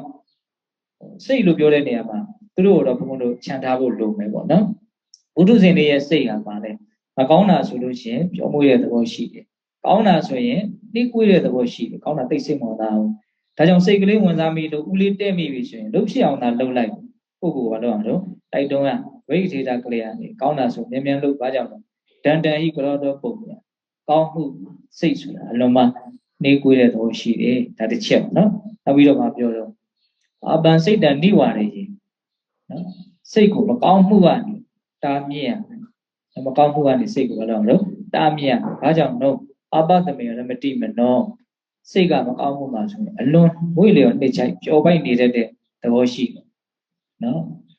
မေးပြီးတော့ဒီထဲပြောနေအဲ့ဒါကိုကသတိရတယ်ဟဲ့တော်တော့ရက်တော့ဟုတ်လားဒီကိစ္စခဏရက်လိုက်တော့ဒီလိုမျိုးဘုန်းဘုန်းတို့ရဲ့စိတ်ကိုမလုံးနိုင်ဘူးလို့တော့အမိန်ပေးနိုင်ဖို့လိုမယ်ပေါ့နော်ဟုတ်လားကောင်းတာဆိုရင်ဘုန်းဘုန်းတို့တိုက်တွန်းနော်ကြိုးစားအထောက်နိုင်ဖို့လိုမယ်မကောင်းတာဆိုလို့ရှိရင်ပုဂ္ဂိုလ်ကိုအမိန်ပေးပြီးတော့ရက်တတ်နိုင်ဖို့လိုအပ်မယ်ပေါ့နော်စိတ်ရဲ့သဘာဝအကျဉ်းမြင်လေးနှမျိုးကိုဘုန်းဘုန်းတို့နားလည်မှနော်မကောင်းမှုကိုနော်ရှောင်တဲ့လုပ်ငန်းကောင်းမှုကိုဆောင်ရွက်တဲ့လုပ်ငန်းမှာဘုန်းဘုန်းတို့ထိရောက်အောင်လုပ်နိုင်ကြဟုတ်လားခုဘုန်းဘုန်းရွတ်လိုက်တဲ့ကာလလေးကမကောင်းမှုရှောင်ကောင်းမှုဆောင်ဆိုတဲ့အဆုံးအမနှစ်ခုနဲ့သူကမဖြစ်နေတော့ဆက်နေတယ်အဲ့ဒါကိုမြင်အောင်ကြည့်နော်မကောင်းမှုဘာလို့ရှောင်ရတာတော့ဆင်းရဲမှာဆိုလို့ကောင်းမှုဘာကြောင့်ဆောင်ရွက်ခိုင်းတာတော့ချမ်းသာစေခြင်းလို့ဒီအခြေခံဘုန်းဘုန်းတို့ရဲ့လိုအပ်ချက်တွေကိုလည်းမြင်ရဆင်းရဲခြင်းမှုချမ်းသာခြင်းတဲ့ဒါဆိုရင်အကြောင်းတရားတွေကိုဘုန်းဘုန်းတို့ပြုမှုဖို့လိုမယ်ပေါ့နော်ဆင်းရဲခြင်းမှုဆိုရင်ဆင်းရဲခြင်းရဲ့အကြောင်းတရားတွေကိုဖယ်ရမယ်မကောင်းမှုရှောင်ချမ်းသာခြင်းတဲ့ဆိုရင်ချမ်းသာခြင်းရဲ့အကြောင်းတရားတွေကိုဆောင်ရွက်ရမယ်ကောင်းမှုဆောင်အဲ့လိုဆိုလို့ရှိရင်မကောင်းမှုကဘာကောင်းမှုကဘာခေါ်ကြသိပြီးတဲ့နောက်ကောင်းတာကိုရှောင်ဖို့ကောင်းတာကိုရှောင်ဖို့ကျိုးမအထုတ်တဲ့နေရာမှာဘုန်းဘုန်းတို့ဘာကိုအဓိကကင်တွယ်နိုင်ဖို့လိုမလို့ဆိုတော့စိတ်ကိုကင်တွယ်နိုင်ဖို့လိုမယ်အဲ့ဒါဖြူအောင်စိတ်ကိုထားဆိုတဲ့အပိုင်းကနောက်ကျတော့လာနော်ဒါစိတ်ကိုကင်တွယ်နိုင်ဖို့လိုတယ်ဆိုလို့ရှိရင်စိတ်ရဲ့သဘာဝကိုသိမှစိတ်ကိုကင်တွယ်တဲ့နေရာမှာဘုန်းဘုန်းတို့အဆင်ပြေမှာဒါကြောင့်မလို့ခုနကလေးလေးငိုနေတယ်ဟောမြေးမှနေသူ့ကိုကင်တွယ်ခြင်းတယ်ဆိုရင်သူ့သဘောလေးတွေကိုဘုန်းဘုန်းတို့ကနားလည်ဖို့လိုတယ်အကျဉ်းပန်းလည်းသွားလို့မရဘူးဟုတ်လားအရင်ကြီးသူ့ကိုချော့နေလို့လည်းမရဘူးသူ့ရဲ့သဘာဝလေးကိုထိုက်တလောက်နားလည်ပြီးတော့အဲ့ဒါလေးကိုဘုန်းဘုန်းတို့ကလိမ့်လိမ့်မာကျွမ်းကျွမ်းကျင်ကျင်ကင်တွယ်တတ်မယ်ဆိုရင်သူ့ကိုကြိုက်တယ်လို့လေပုံသွင်းလို့ရမယ်ပေါ့ဒါကိုကဉာဏ်ရှိဖို့လိုတာပေါ့နော်ဟုတ်လားဒါဥမာမြင်အောင်ပြောလိုက်တာပါဘုန်းဘုန်းကအဲ့လိုပဲကိုယ့်ရဲ့စိတ်ကိုလည်းဘုန်းဘုန်းတို့ကနော်မကောင်းမှုကိုရှောင်ကျင်တဲ့ကိစ္စကောင်းမှုကိုဆောင်ရွက်တဲ့ကိစ္စမှာပိုင်နိုင်ထုံထုံပေါပေါအောင်မြင်မြင်ဖြစ်ချင်တယ်ဆိုလို့ရှိရင်ကိုယ့်ရဲ့စိတ်ကိုကင်တွယ်နိုင်ဖို့လိုတယ်နော်စိတ်ဟာမကောင်းမှုနဲ့ဘယ်လိုဆက်တယ်လဲစိတ်ဟာကောင်းမှုနဲ့ဘယ်လိုဆက်တယ်လဲဒီနည်းအားဖြင့်မကောင်းမှုရဲ့ပုံမှာစိတ်ဟာဘယ်လိုသဘောထားလဲကောင်းမှုရဲ့ပုံမှာစိတ်ဟာဘယ်လိုသဘောထားလဲဒါမလိမ်နှဲမညာတဲ့အာမနာတဲ့မှန်ကန်ဘာလို့ဖို့လို့နားလည်ဖို့လို့ကောင်းမှုရဲ့ပုံမှာစိတ်ကဘယ်လိုသဘောထားမင်းတော့ဖြည်းဖြည်းပဲကွာဟုတ်လားဒန္တဟိကရောတောပုံညာတိတိကျကျဟောတာနော်ကောင်းမှုဆိုရင်စိတ်ကပါတော့ဖြည်းဖြည်းပဲပြီးရင်မလို့ဖြစ်တာပဲများဟုတ်လားမကောင်းမှုဆိုရင်တော့ပါတော့စိတ်ပါလက်ပါပဲအဲ့ဒီတွေကကိုယုံထွက်နိုင်ဘူးအဝတ္တမေရမတိမနောအဲ့ဒီတော့အတိအကျပြောတာဟုတ်လားစိတ်ရဲ့သဘောဒီသဘောလေးတွေကိုနားလည်ဖို့လိုမယ်နော်ကောင်းမှုပုံမှာစိတ်ရဲ့သဘောထားမကောင်းမှုပုံမှာစိတ်ရဲ့သဘောထားဒါလေးတွေစိတ်ရဲ့သဘောပါလေးတွေသိပြီးတော့ဘုန်းဘုန်းတို့မလုပ်ဖို့လိုတော့ကင်တွယ်တတ်ဖို့လိုတယ်ဘလို့ကင်တွယ်ရမှာဘုရားဘလို့သင်ပေးတော့ဝိတ္တရိထကလေးကနေကောင်းတာဆိုရင်မြန်လုံးလိုက်စိတ်အလိုမလိုက်နဲ့ဟုတ်လားမကောင်းမှုကိုလည်းပဲသိပြီးတော့အလိုလိုက်ပြီးတော့ပြောမွေးမနေနဲ့ဘာလို့မလို့ တာမြင်ရမယ်ဒီသဘောလေးကိုပြောတာဟုတ်လားအဲ့တော့ဘုံဘုံနေုံရုပ်ပါလေးဆက်ပြီးတော့ပြောရင်တော့အကောင်းမှုနဲ့ကောင်းမှုပေါင်းပြီးတော့ပြောနေတာဟုတ်လားအကောင်းမှုနဲ့ကောင်းမှုလွယ်လွယ်လေးသိဖို့လွယ်လွယ်လေးဆိုတဲ့နေရာမှာလည်းနည်းနည်းမှုလည်းပါစေခြင်းနဲ့ညာသောဖြင့်ဘုံဘုံတို့တာမန်ပုဂ္ဂိုလ်တွေကမကောင်းမှုကောင်းမှုလို့ပြောလိုက်ရင်သိတာတဲ့ထင်ရှားတဲ့နော်မကောင်းမှုကောင်းမှုတွေကိုပဲမြင်မိကြတယ်များတယ်သူများတတ်တတ်နေတာခိုးနေတာလိန်ညာနေတာမိုက်ကန်ဆိုးသွန်းနေတာဒါတွေဆိုရင်မကောင်းမှုတွေပြောနေတာဒီလိုဟုတ်လားကောင်းမှုဆိုရင်လည်းဘယ်လိုလဲဘုရားကြောင့်ကသွားမယ်လူမိုက်တမ်းမယ်ဟာဖီလိန်ပြင်ဆင်ပြီးတော့ဟုတ်လားအဲ့ဒီလိုတွေကောင်းမှုတွေလူသိအောင်လုပ်နေတဲ့အနေအထားလေးတွေဆိုရင်ကောင်းမှုနဲ့တွဲပြီးတော့မြင်မိတတ်ကြတယ်ဟုတ်လားတကယ်စင်စစ်ကောင်းမှုမကောင်းမှုဆိုတာဘယ်ထဲမှာအဓိကပြဋ္ဌာန်းပြီးတော့ဖြစ်နေတာတော့စိတ်ထဲမှာအဓိကပြဋ္ဌာန်းပြီးတော့ဖြစ်နေတာအခြေခံကြီးကအဲ့ဒီမှာဘာလို့လဲဥတည်နေတာဟုတ်လားအဲ့တော့မကောင်းတဲ့စိတ်ကောင်းတဲ့စိတ်မကောင်းတဲ့စိတ်နဲ့ပြုသမျှပြောသမျှတွေးသမျှမကောင်းမှုကောင်းတဲ့စိတ်နဲ့ပြုသမျှပြောသမျှတွေးသမျှကောင်းမှုဟုတ်လားစိတ်ထိမြင်အောင်ဘုန်းတော်ဘာလို့မလို့သွားရမယ်အဲ့လိုသွားတဲ့နေရာမှာငါကောင်းမှုနဲ့မကောင်းမှုဘယ်မှာအပျော်များတော့ဘယ်မှာအနေများတော့ငါစိတ်ကဘလို့တော့ဒါလေးကိုဘုန်းဘုန်းတို့ဒီကုန်းချုပ်လေးဝေဖန်ကြည့်ဟုတ်လားညာသောဖြင့်ဘုန်းဘုန်းတို့ရဲ့စိတ်ကနော်ပမာဒလွှမ်းမိုးပြီးတော့မောဟတရားနဲ့နေတာများဟုတ်လားပမာဒလွှမ်းမိုးမြင်ကြည့်မယ်ကြားရင်နားထောင်မယ်ကြုံမိရကြိုက်ပြီးတော့ဟုတ်လားနော်တွေ့မိတွေ့ရလိုက်သွားတဲ့သဘောပဲဟုတ်လားဗျံပဒသူ့မှာဥဒိချက်မရှိဘုန်းတို့ရဲ့စိတ်မှာများသောအားဖြင့်ဥဒိချက်မရှိဟုတ်လားကြုံရအာရုံခုတစ်ခုခုကြားလိုက်တယ်အဋ္ဌတန်ရောက်တဲ့စိတ်ကနော်ဒီဟာကိုဝေဖန်မယ်ရက်ပြီးတော့ဝေဖန်မယ်ဆိုတာမပါဘူးနော်တယောက်ကတခုခုလာပြောတယ်ဟာအဲ့ဒါကိုတနေ့ကလေးစင်မှာဘာလို့နေတော့တာလဲတွေးနေတော့စောစောကဒီရီမှန်းချက်မရှိဘူးစောစောကငါဒီလိုတွေးမယ်ဒီဟာကိုနားထောင်မယ်ဆိုတဲ့စိတ်ကိုမရှိဘူးနော်ကြုံရကြပန်းဟောနော်လူတွေပြောရတယ်ရှိတယ်နော်အလုံးမရှိအကိုင်မရှိစီဝါရေးဘာမှနားမလဲပဲနဲ့တချို့နော်ကလေးကချေဖြစ်နေတဲ့လူတွေရဲ့ဘဝမျိုးတွေဘယ်လိုပြောသူတို့ကကြုံရကြပန်းမှာဆင်းရဲတယ်ပေါ့ဟုတ်လားဒါလောကီကိုပြောတာနော်ဓမ္မအမြင်နဲ့ကြည့်ရင်လည်းဘုန်းဘုန်းတို့စိတ်ကလေးကဘယ်လိုစိတ်တွေလဲဆင်းရဲတဲ့စိတ်ကလေးတွေပဲတင်သားပြောရင်ဆင်းရဲသားလေးတွေပဲဟုတ်လားဘာမှဥတည်ခြင်းမရှိဘာမှစုမိဆောင်းမိလည်းမရှိဘာမှအလုံးမရှိအကိုင်မရှိကြုံရကြပန်းသွားတာဟုတ်တယ်မို့လားကြုံရကြပန်းသွားနေတာအဲ့ဒါကိုဘာခေါ်တော့ပမာဒမေမေရောရောဟောဘောဆဆဖြစ်တယ်လို့ပေါ့နော်ဖြစ်တယ်လို့သွားနေတာအဲ့ဒါဘာခေါ်လို့မကောင်းမှုပဲလေပမာဒနှုံးမိုးနေပြီဆိုရင်အဲ့ဒီချိန်မှာဘာဖြစ်နေပါလဲမောဟဘောအဝိဇ္ဇာဟုတ်လားဖြစ်နေတာတခြားသိနေထင်နေတာကတခြားအဝိဇ္ဇာကိုမြတ်စွာဘုရားဘယ်လိုဟောတော့မကောင်းမှုတို့ရဲ့ခေါင်းဆောင်လို့ဟောတာနော်ဒေသနာတွေကိုဆက်ပြီးတော့တွေးဖို့ဘုံဘုံပြောနေတာဟုတ်လားမကောင်းမှုရှောင်လို့ဟောပြောပြီနော်အခုမကောင်းမှုကိုရှောင်မယ်ဆိုရင် gain မကောင်းမှုရဲ့ခေါင်းဆောင်ကဘယ်သူတော့အဝိဇ္ဇာအဲ့ဒီခေါင်းဆောင်ကြီးနဲ့ကိုတွဲနေတာတွဲနေတော့သူ့ကိုတခါတည်းအားရှိအောင်တွန်းအားပေးမယ်နောက်လိုက်နှစ်ပါးနဲ့မလေးနောက်ကကြာကန်ပြီးတော့တွန်းအားပေးနေတာအာအင်တောင်းတင်းနဲ့အဲ့ဒါပါတော့အာဟိရိကအနုတ္တပအရှက်မရှိအကြောက်မရှိရှက်အကောင်းမှမသိကြောက်အကောင်းမသိဒါလည်းနားလည်ဖို့လိုသေးတယ်ရှက်တယ်ကြောက်တယ်ဆိုတာမပြောရတော့မကောင်းမှုအကုသိုလ်ဖြစ်မှာနော်ပြူရမှာပြောရမှာတွေးရမှာရှက်တယ်ကြောက်တဲ့သဘောကိုအာဟိရိကအနုတ္တပခေါ်တာဟုတ်နော်ဟိရိဩတ္တပခေါ်တာပေါ့နော်မရှက်မကြောက်တဲ့သဘောကအာဟိရိကအနုတ္တပဟုတ်လားအဲ့တော့ဒါလည်းဘုန်းဘုန်းတို့ကတစုံတယောက်ကမြင်မင်းအရှက်မရှိအကြောက်မရှိဒီလိုမျိုးပြောမှဆိုရင်ခံပြင်းကြမယ်ဟုတ်လားသို့တော့တကယ်တွေးကြည့်ရင်သူပြောတာမှန်တယ်ဘုံဘုံတို့မှာနော်အရှက်အကြောက်အလွန်မှနေတဲ့သဘောရှိနည်းနည်းတွေးကြည့်အကုသိုလ်ဖြစ်ရမှာလို့တကယ်ရှက်သလားအကုသိုလ်ဖြစ်ရမှာတကယ်ကြောက်သလားကြမ်းတမ်းတာတွေလောက်ပဲဘုံဘုံတို့ရှက်ကြကြောက်ကြတာတစ်ဆက်မြင့်ပြီးတော့ပြောရရင်တော့လူတိမာလောက်ကိုပဲရှက်ကြကြောက်ကြတာပေါ့ဟုတ်လားခုနပြောခဲ့တဲ့ပမာဒနဲ့နေတာအဝိဇ္ဇာနဲ့နေတာမျိုးကိုကြားတော့ရှက်ရအောင်ကြောက်အောင်မသိသေးသလား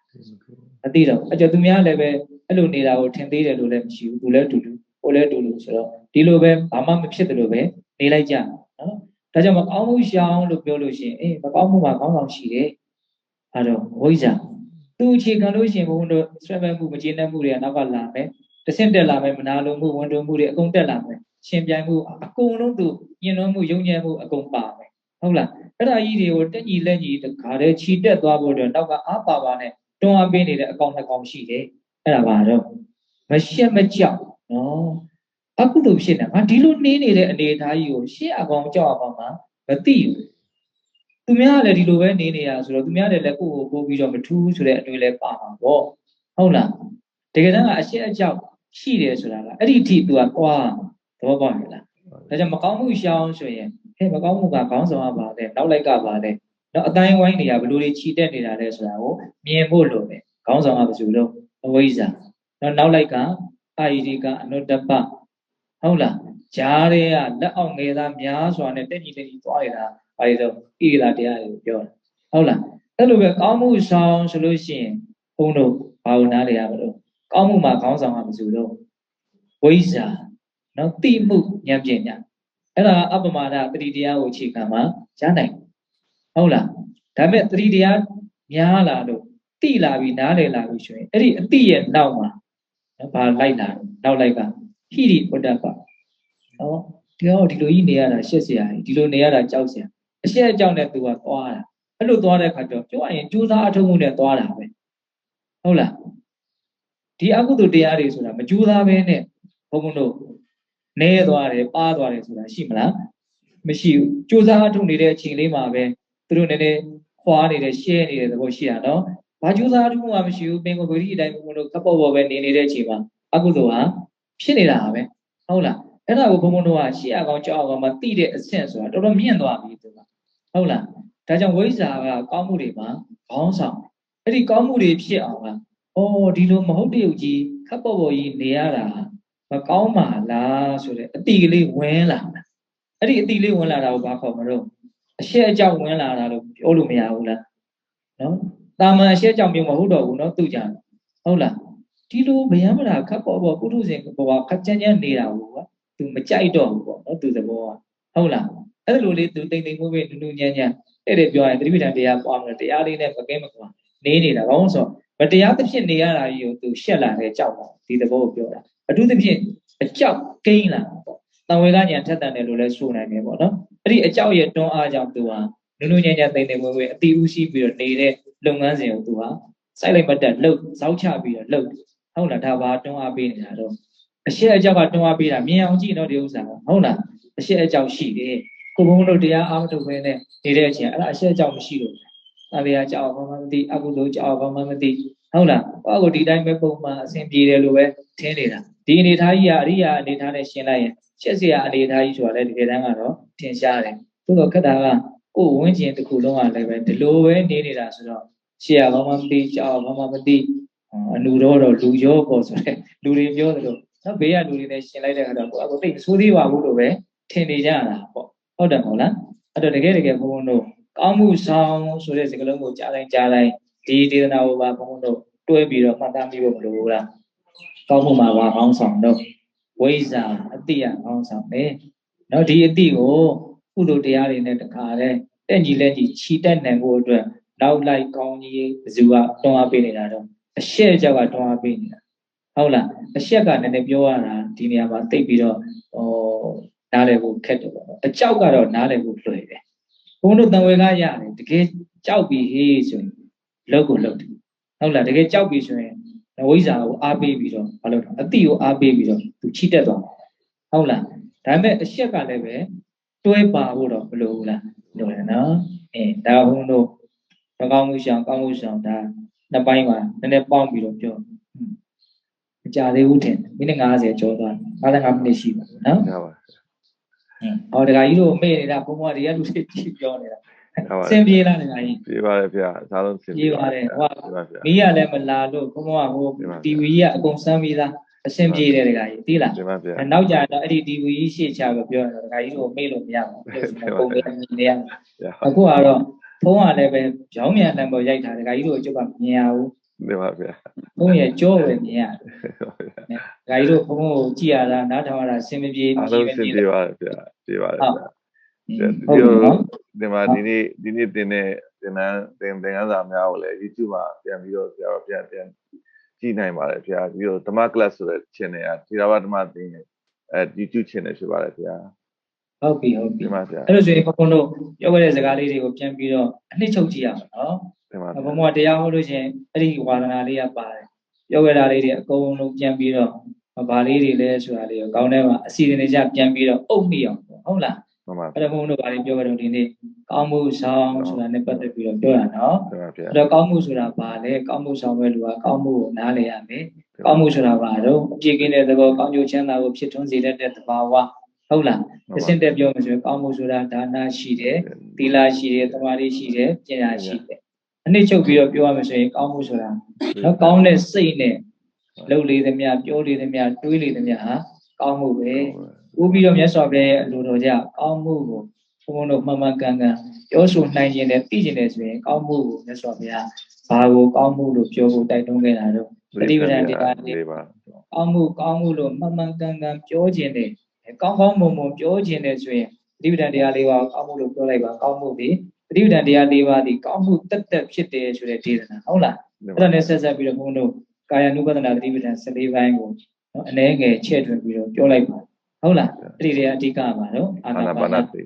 နော်ဝင်လေထွက်လေရဲ့ပုံမှာသတိရှိပြီးတော့နေတဲ့သဘောဟုတ်လားဒါပါတော့ကောင်းမှုဆောင်နေတာဟုတ်လားကောင်းမှုကိုမကြောက်ကြနဲ့ကောင်းမှုဆိုတာချမ်းသာဒုက္ခရဲ့နာမည်ဖြစ်တယ်ဒါလည်းပြောရတယ်နော်ပြီးတော့ကောင်းမှုကိုဆောင်ရွက်ကြမယ်မကောင်းမှုကိုရှောင်ကျဉ်ကြမယ်ဆိုရင်အခြေခံဖြစ်တဲ့စိတ်ရဲ့သဘာဝလေးကိုနားလည်ရမယ်စိတ်ကကောင်းမှုပေါ်မှာဘယ်လိုသဘောထားလဲမကောင်းမှုပေါ်မှာဘယ်လိုသဘောထားလဲဟုတ်လားကောင်းမှုပေါ်မှာဆိုရင်တော့နိကွေးပဲနော်မကောင်းမှုဆိုရင်တော့အလွန်မှဒီတရားကိုမထွက်ချင်ဘူးဖြစ်နေတယ်ဒါစိတ်ရဲ့သဘာဝဒါကြောင့်ကောင်းတာဆိုရင်တိုက်တွန်းရမယ်မကောင်းတာဆိုရင်တားမြစ်ရဒါစိတ်ရဲ့ဟုတ်လားရှေ့တဆင့်တက်ပြီးတော့မကောင်းမှုရှောင်မယ်ကောင်းမှုရှောင်မယ်ဆိုရင်မကောင်းမှုမှာခေါင်းဆောင်ကဘယ်သူလဲနောက်လိုက်ကဘယ်သူလဲဘယ်လိုနည်းနဲ့မကောင်းမှုစက်ဝန်းကြီးလဲပတ်နေတယ်လေဘုန်းတို့သိရနော်ခေါင်းဆောင်ကဘယ်သူလဲဝိဇ္ဇာဒီကိုဟုတ်လားနောက်လိုက်ကပါတော့အရှက်အကြောင်းရှိဒီလိုပုံမှန်နေနေတာကိုပဲရှေ့အောင်ကြောက်အောင်မှာမသိတော့ဒီလိုပဲသွားနေတာမထွက်နိုင်ဘူးပေါ့နော်ကောင်းမှုကိုဆောင်မယ်ဆိုရင်လည်းကောင်းမှုမှာခေါင်းဆောင်ရှိတယ်နောက်လိုက်ရှိတယ်ခေါင်းဆောင်ကဝိဇ္ဇာဒီကိုနောက်ကပေးတဲ့တွန်းအားနောက်လိုက်ခြင်းတကူကအရှက်အကြောင်းဟုတ်လားအန္တရာယ်မှာဒီလိုဖြစ်နေရတာကိုရှက်တက်တဲ့သဘောနော်ကြောက်လန့်တက်တဲ့သဘောဒီဟာတွေအကောင်းမှဘုန်းတို့ရဲ့အတိဝိဇ္ဇာတွန်းအားပါတဲ့ခေါင်းဆောင်ဖြစ်တဲ့အတွက်ကြောင့်သူရှေ့ကိုခရီးပေါက်တော့နော်ခေါင်းဆောင်ကြီးသွားနေရင်လည်းပဲတွန်းအားပါတာနဲ့မပါတာမကွာခြားနိုင်ဘူးလားကွာခြားနိုင်တယ်တော့ဒါမြင်အောင်လို့ဟုတ်လားဒါကြောင့်ဘုန်းတို့ရှက်တဲ့ရှက်ထိုက်တာကိုရှက်ဖို့ကြောက်တဲ့ကြောက်ထိုက်တာကိုကြောက်ဖို့မလိုဘူးလားလိုတယ်ဒီကုန်းရုပ်ပြောပြတာနော်ဒါကြောင့်မကောင်းမှုကိုရှောင်နိုင်ကြတဲ့ကောင်းမှုကိုဆောင်ရွက်နိုင်ကြတဲ့နောက်တစ်ချိန်မှာဟောမယ်စိတ်ကိုဖြူစင်အောင်ထားနိုင်ကြတဲ့သူတော်ကောင်းတွေဖြစ်ကြပါစေလို့ဘုန်းတော်ဆန္ဒပြုပြီးတော့ဒီကနေ့ကြိုးပမ်းအထောက်ကြရတဲ့ဒါနသီလသမာဓိပညာကုသိုလ်ကောင်းမှုအစွတ်စွတ်တို့ရဲ့စွမ်းတတိကြောင့်တရားတပည့်တော်တို့ဒီမဉ္ဇဉ်ကိုညမျက်နှိပ်ပါကိုလင်းမြန်ထုံချောင်းမျက်မှောက်ပြုရစေကုန်သောဟုပတ္တနာအောင်စုပြုကြကုန်ရာတည်း